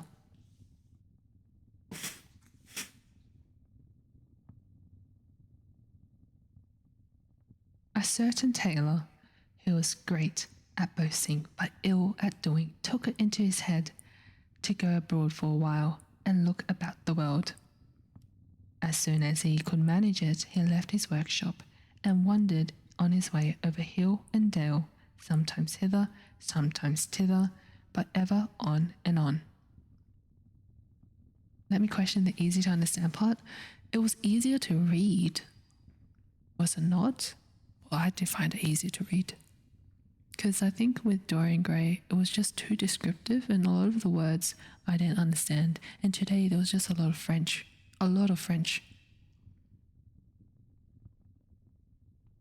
It was difficult. It was easy to understand, but hard to understand at the same time. That makes sense, right?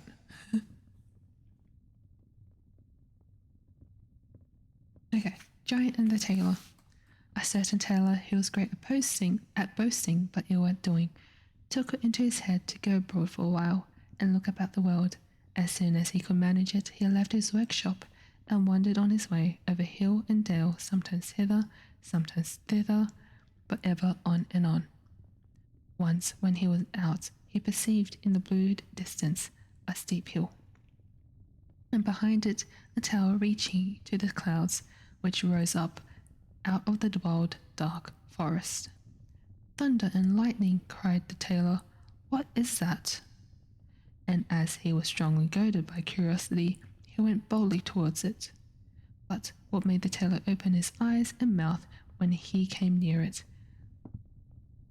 was to see that the tower had legs and leaped in one bound over the steep hill and was now standing as an all-powerful giant before him. Easy to understand but difficult to understand things. Easy to read but difficult to comprehend. Is that better?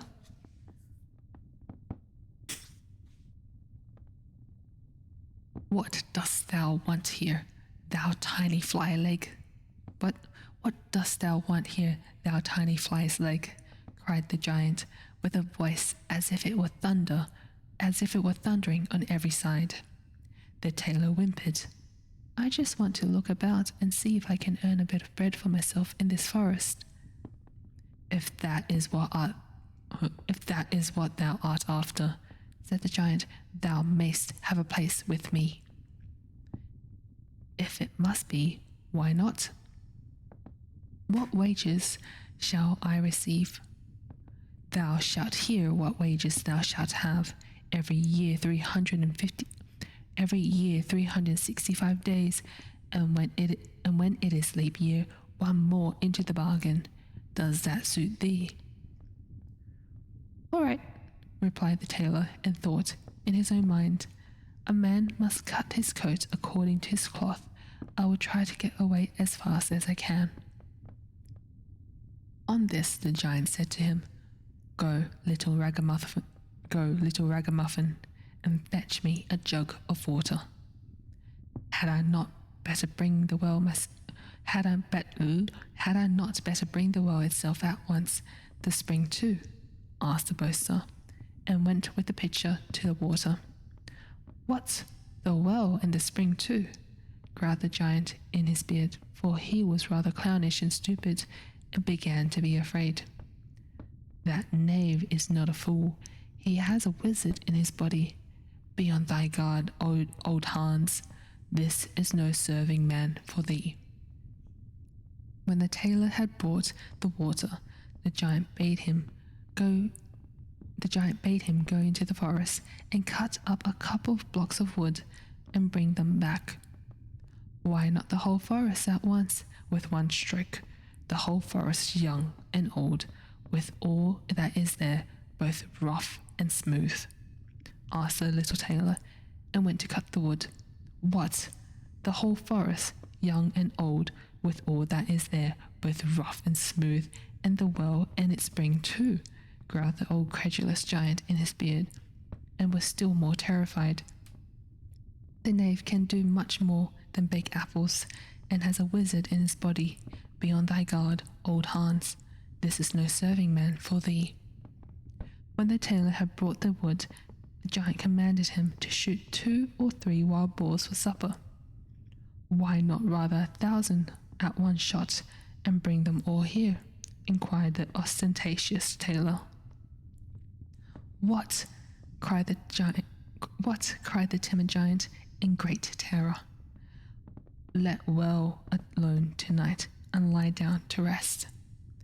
The giant was so terribly alarmed that he could not close an eye all night long for thinking what would be the best way to get rid of this accursed sorcerer of a servant.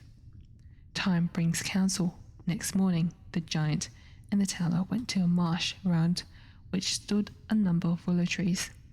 Then said the giant, Hark thee, tailor, seat thyself on one of the willow branches. I long of all things to see if thou art big enough to bend it down. All at once the tailor was sitting on it, holding his breath, and making himself so heavy that the bow bent down. When, however, he was compelled to draw breath, it hurried him, for, unfortunately, he had not put his goose in his pocket, so high into the air that he was never seen again. And this to the great delight of the giant. If the tailor has not fallen down again, he must be hovering about in the air. What the hell? That was an interesting one. Basically, he went pew and flung himself into the atmosphere or the stratosphere. Oh, the next one's a little bit longer.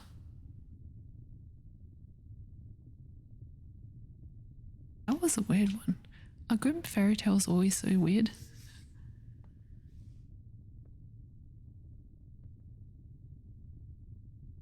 Was at the end? Yes. He flung himself out and now he's still hovering about in the air. He held his breath, made himself so heavy that the tree bent down, and then when he drew his breath, when he stopped holding his breath in, he went pew.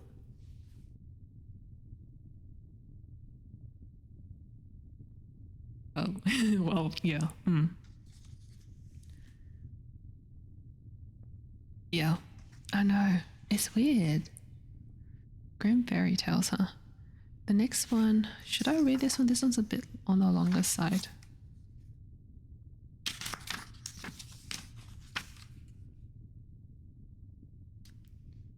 Let's read this one a little bit. How short? Let's read it anyways, the longer one. How about doing some voice role playing with the grim characters next time? Maybe it'll be fun. I can try if I remember. I'll try now with this next one. It's a bit longer. It's called The Little Peasant. There was a certain village. Wait, should I do a different voice for the narrator? I'll try. There was a certain village where no one lived but really rich peasants, and just one poor one, whom they called the Little Peasant. He had not even so much as a cow, but still less money to buy one, and yet he and his wife did so wish to have one. One day he said to her, Hark you, I have a good thought. There is our gossip the carpenter. He shall make us a wooden calf and paint it brown so that it look like any other, and in time it will certainly get big and be a cow. The woman also liked the idea, and their gossip. The carpenter cut and planed the calf and painted it as it ought to be, and made it with its head hanging down as if it were eating. Next morning, when the cows were being driven out, the little peasant called the cowherd in and said, Look, I have a little calf here, but it is still small and has still to be carried. The cowherd said, All right, and took it in his arms and carried it to the pasture and set it among the grass. The little calf always remained standing like one which was eating, and the cowherd said, It will soon run along. Just look how it eats already. At night, when he was going to drive the herd home again, he said to the calf, If thou canst stand there and eat thy fill, thou canst also go on thy 4 legs. I don't care to drag thee home again in my arms. But the little peasant stood at his door and waited for his little calf. And when the cowherd drove the cows to the village, and the calf was missing, he inquired where it was. The cowherd answered, It is still standing out there eating. It would not stop and come with us. Oi. But the little peasant said, Oh, but I must have my beast back again. Then they went back to the meadow together, but someone had stolen the calf, and it was gone. The cowherd said, It must have run away. The peasant, however, said, Don't tell me that, and led the cowherd before the mayor, who for his carelessness condemned him to give the peasant a cow for the calf which had run away. And now the little peasant and his wife had the cow for which they had so long wished, and they were heartily glad, but they had no food for it, and could give it nothing to eat, so it soon had to be killed. They salted the flesh, and the peasant went into the town and wanted to sell the skin there, so that he might buy a new calf with the proceeds. On the way he passed by a mill, and there was a raven with broken wings, and out of pity he took him and wrapped him in the skin. As, however, the weather grew so bad, and there was a storm of rain and wind, he could go no further, and turned back to the mill and begged for shelter. It's so many characters, I can't do the voices for everyone. The miller's wife was alone in the house, and said to the peasant, "Lay thyself on the straw here." Wait, what? "Lay thyself on the straw there." And gave him a slice of bread with cheese on it. The peasant ate it and laid down with the skin beside him. And the woman thought, "He is tired and has gone to sleep." In the meantime came the parson. The miller's wife received him well and said, "My husband is out, so we will have a feast." The peasant listened, and when he heard about feasting, he was vexed that he had been forced to make shift with a slice of bread with cheese on it. Then the woman served up 4 different things: roast meat, salad, cakes, and wine.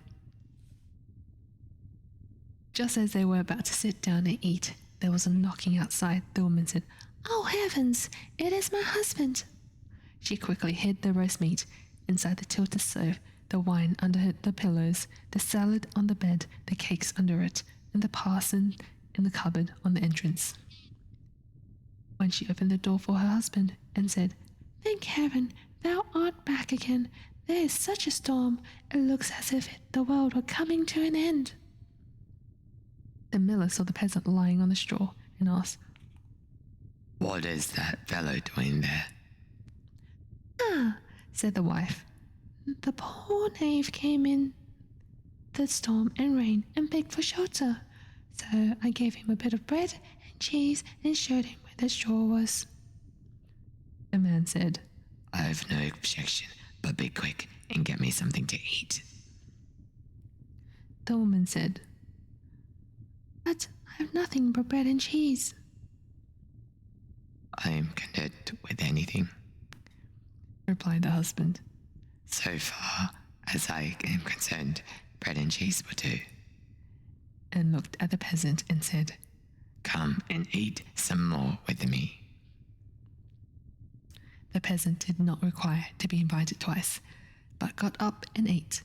After this, the miller saw the skin in which the raven was lying on the ground and asked, "What hast thou there?"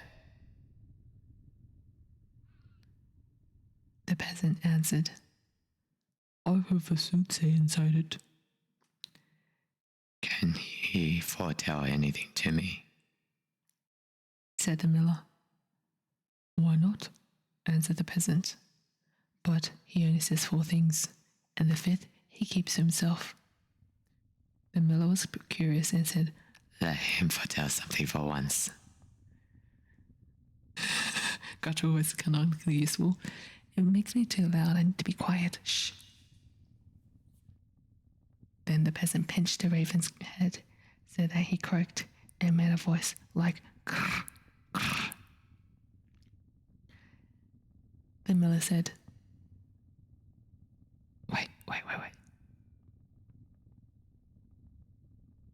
Wait, the housemaid is next door. Shh, I think she's gonna take a shower.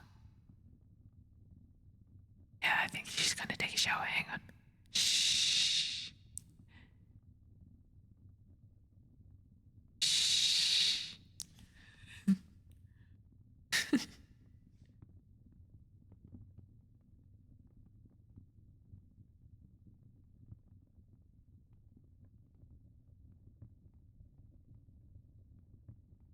Made a noise like krr, krr. The miller said, "What did he say?" The peasant answered, "In the first place, he says there's some wine hidden under the pillow."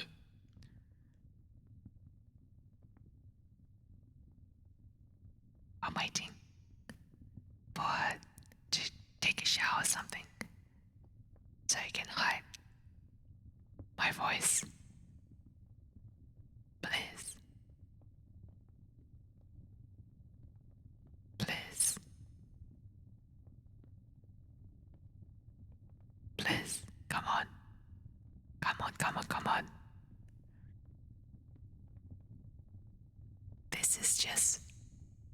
Is this ASMR?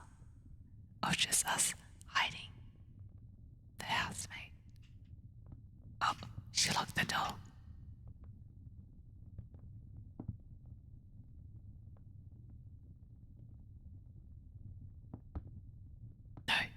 peasant. Hang on. Oh.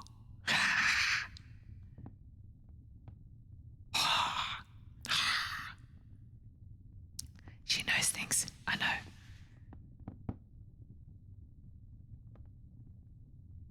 Bless me. Cried the miller, and went there and found the wine. Now go on, said he. The peasant made the raven croak again, and said, In the second place, he says that there is some roast meat in the tiled stove. Oh, it's tiled stove. Upon my word, upon my word. Cried the miller, and went thither and found the roast meat. The peasant made the raven prophesy still more, and said, Thirdly, he says there's some salad on the bed. That would be a fine thing, cried the miller, and went there and found the salad. At last the peasant pinched the raven once more till he croaked and said, Fourthly, he says that there are some cakes under the bed. That would be a fine thing, cried the miller, and looked there and found the cakes. And now the two sat down to the table together, but the miller's wife was frightened to death, and went to bed, took all the keys with her. The miller would have liked much to know the fifth. But the little peasant said, First, we will quickly eat the four things, for the fifth is something bad. So they ate, and after that they bargained how much the miller was to give the fifth prophecy, until they agreed on $300. Then the peasant once more pinched the raven's head till he croaked loudly. The miller said, What did he say?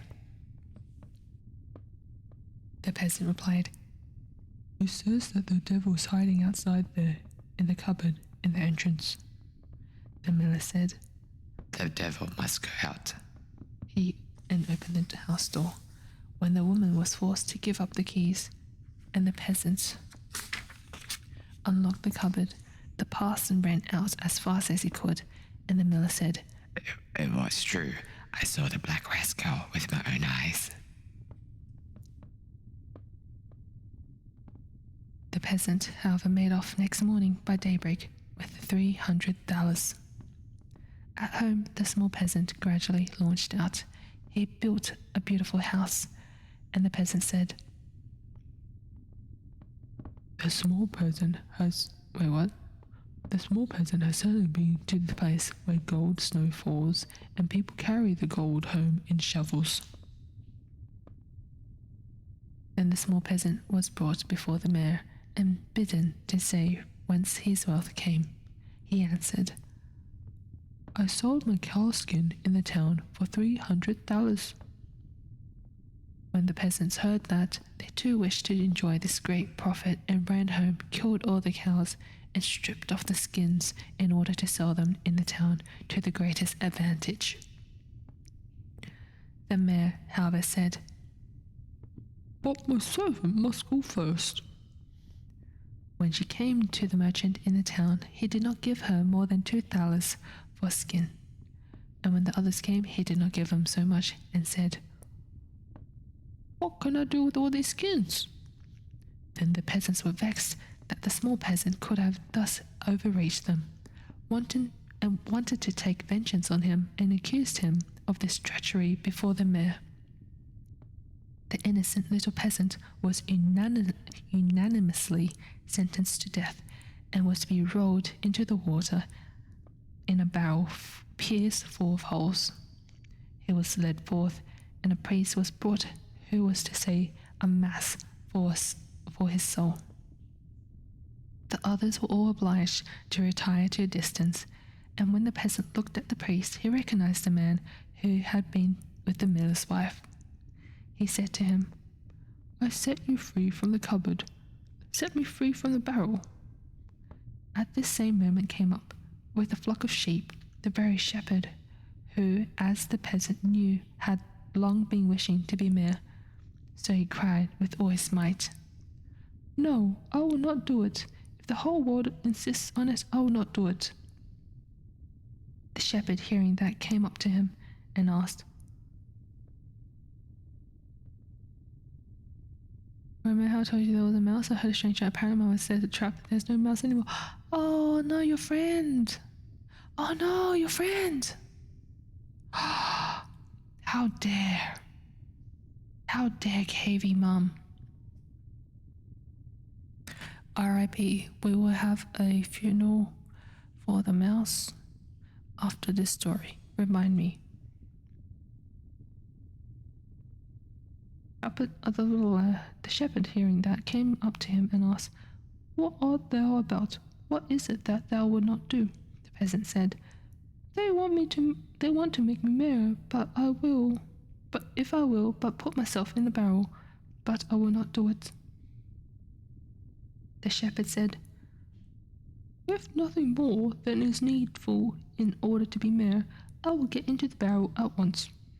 The peasant said, If thou wilt get in, thou wilt be mayor. The shepherd was willing and got in, and the peasant shut the top down on him. Then he took the shepherd's flock for himself and drove it away. The parson went to the crowd and declared the mass had been set. Then they came and rolled the barrel towards the water. When the barrel began to roll, the shepherd cried, I am willing to be mayor. They believed no otherwise than that it was the peasant who was saying this, and answered, That is what we intend, but first thou shalt look about thee a little down below there. And they rolled the barrel down into the water. After that the peasants went home, and as they entered the village, the small peasant also came quietly in, driving a flock of sheep, and looking quite contented. Then the peasants were astonished and said, Peasant, from whence comest thou? Hast thou come out of the water? Yes, truly, replied the peasant. I sank deep, deep down, until at last I got to the bottom. I pushed the bottom out of the barrel and crept out. There were pretty meadows on which a number of lambs were feeding, and from thence I brought this flock away with me. Said the peasants, Are there any more there? Oh yes, said he, more than I could do anything with. Then the peasants made up their minds that they too would fetch some sheep for themselves, a flock apiece. But the mayor said, I come first. So they went to the water together. And just then there were some of the small fleecy clouds in the blue sky, which are called little lambs, and they were reflected in the water. Whereupon the peasants cried, We already see the sheep down below. The mayor pressed forward and said, I'll go down first and look about me, and if things promise, well, I'll call you. So he jumped in. Splash went the water. He made a sound as if he were calling them. The whole crowd plunged in after him as one man. Then the entire village was dead, and the small peasant, as sole heir, became a rich man. What the hell?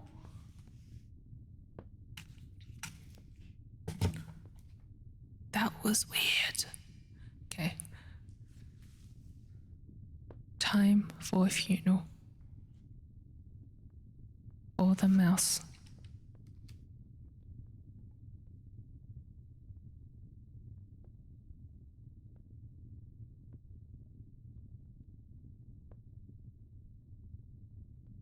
Time for a funeral.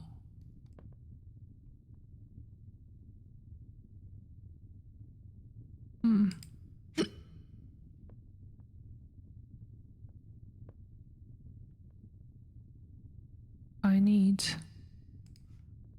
a grave stone, tombstone.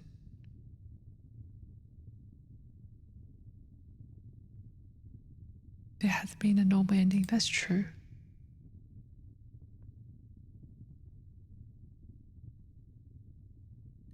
We're having a funeral right now.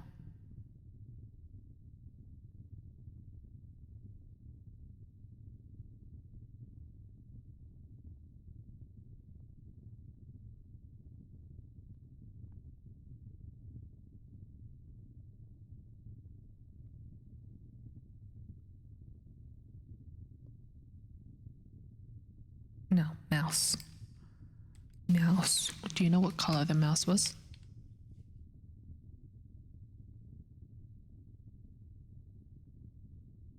Tools. Oh, animal.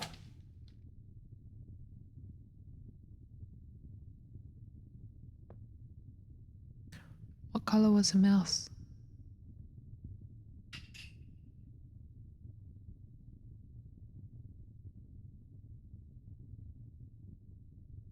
That's a fake transparent picture.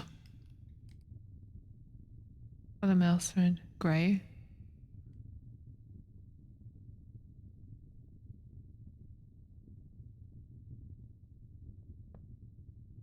They're not transparent, that's fine.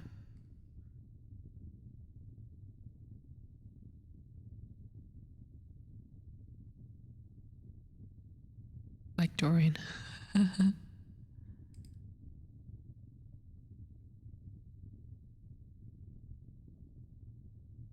Grey mouse.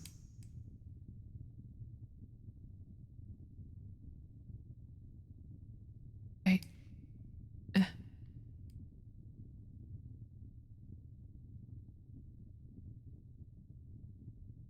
Rest in peace, KV's mouse.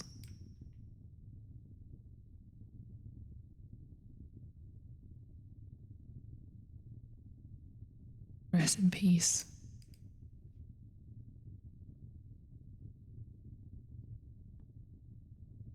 Photo of the grey had watermarks. Got it. Tombstone.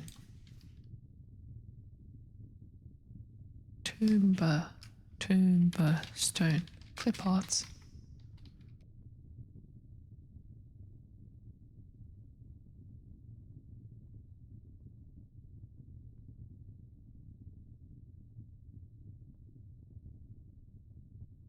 Noted.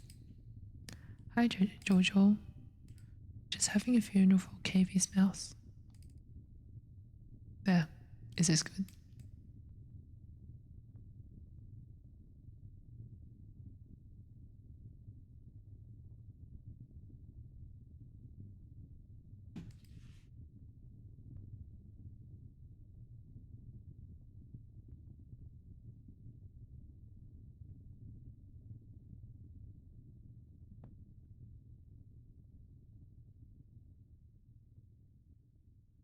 Hello. RIP. F for the mouse.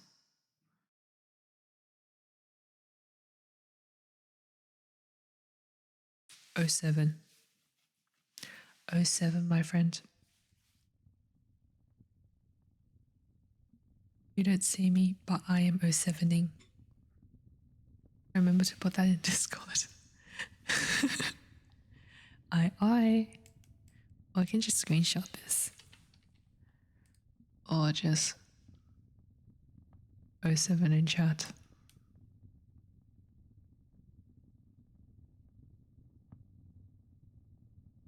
Discord.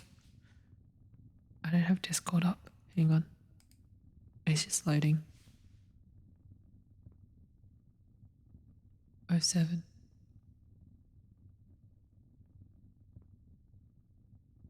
Right, wrong one.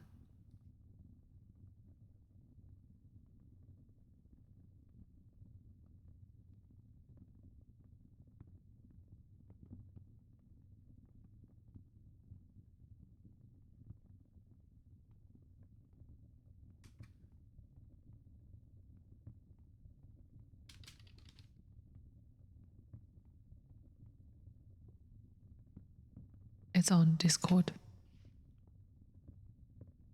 Goodbye, Sir Rat. Did you have a name for it? Or no name? Did you not have the chance to name it? Bat meows. Have you seen a pet rats around here? No. No. No. Whatever do you mean?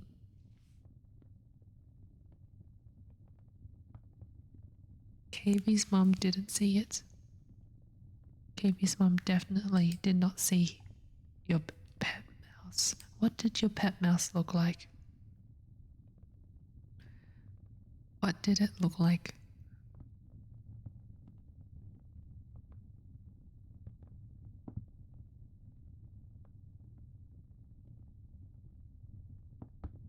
Okay, I hope he finds his way home. Okay, yeah, I hope you find him. I hope you find him.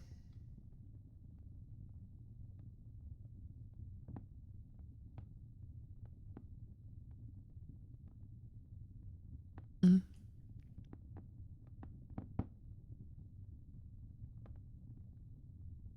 Oh.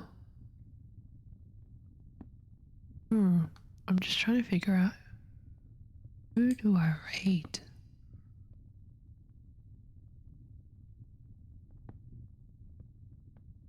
Oh.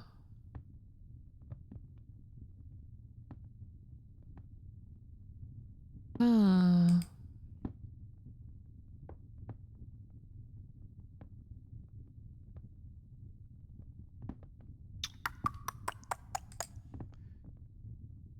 I don't know.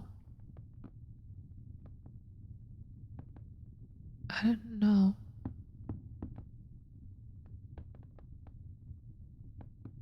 Uh,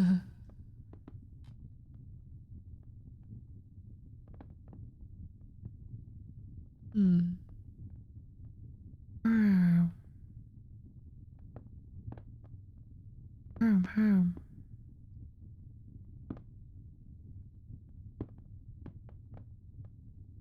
Who do we rate?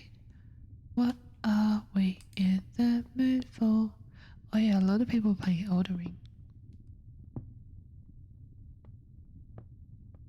What about Elden Ring? Hmm. Hmm. Hmm. Hmm. Hmm. Hmm.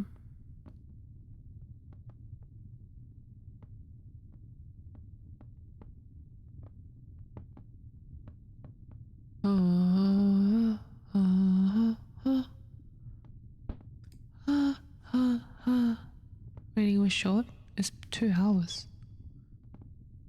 Wasn't the previous ones 2 hours? I don't remember.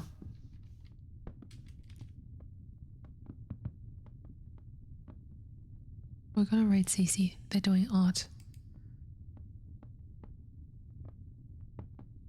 Yes, I hope they're not here, right? Yeah, I know a lot of people are doing because of DLC, I know. The voices are immersive. Elden Ring?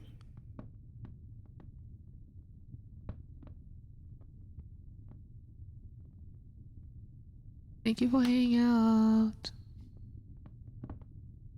At least 3 hours. Oh, really?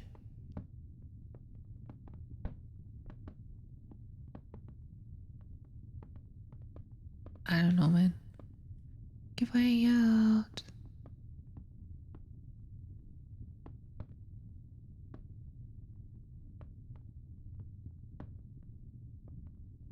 Hello. Rat meows.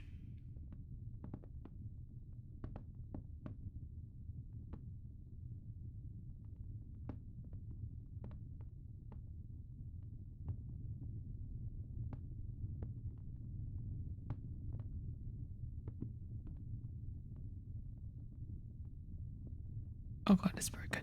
Oh god, it's broken. This will follow Outlaw Mist.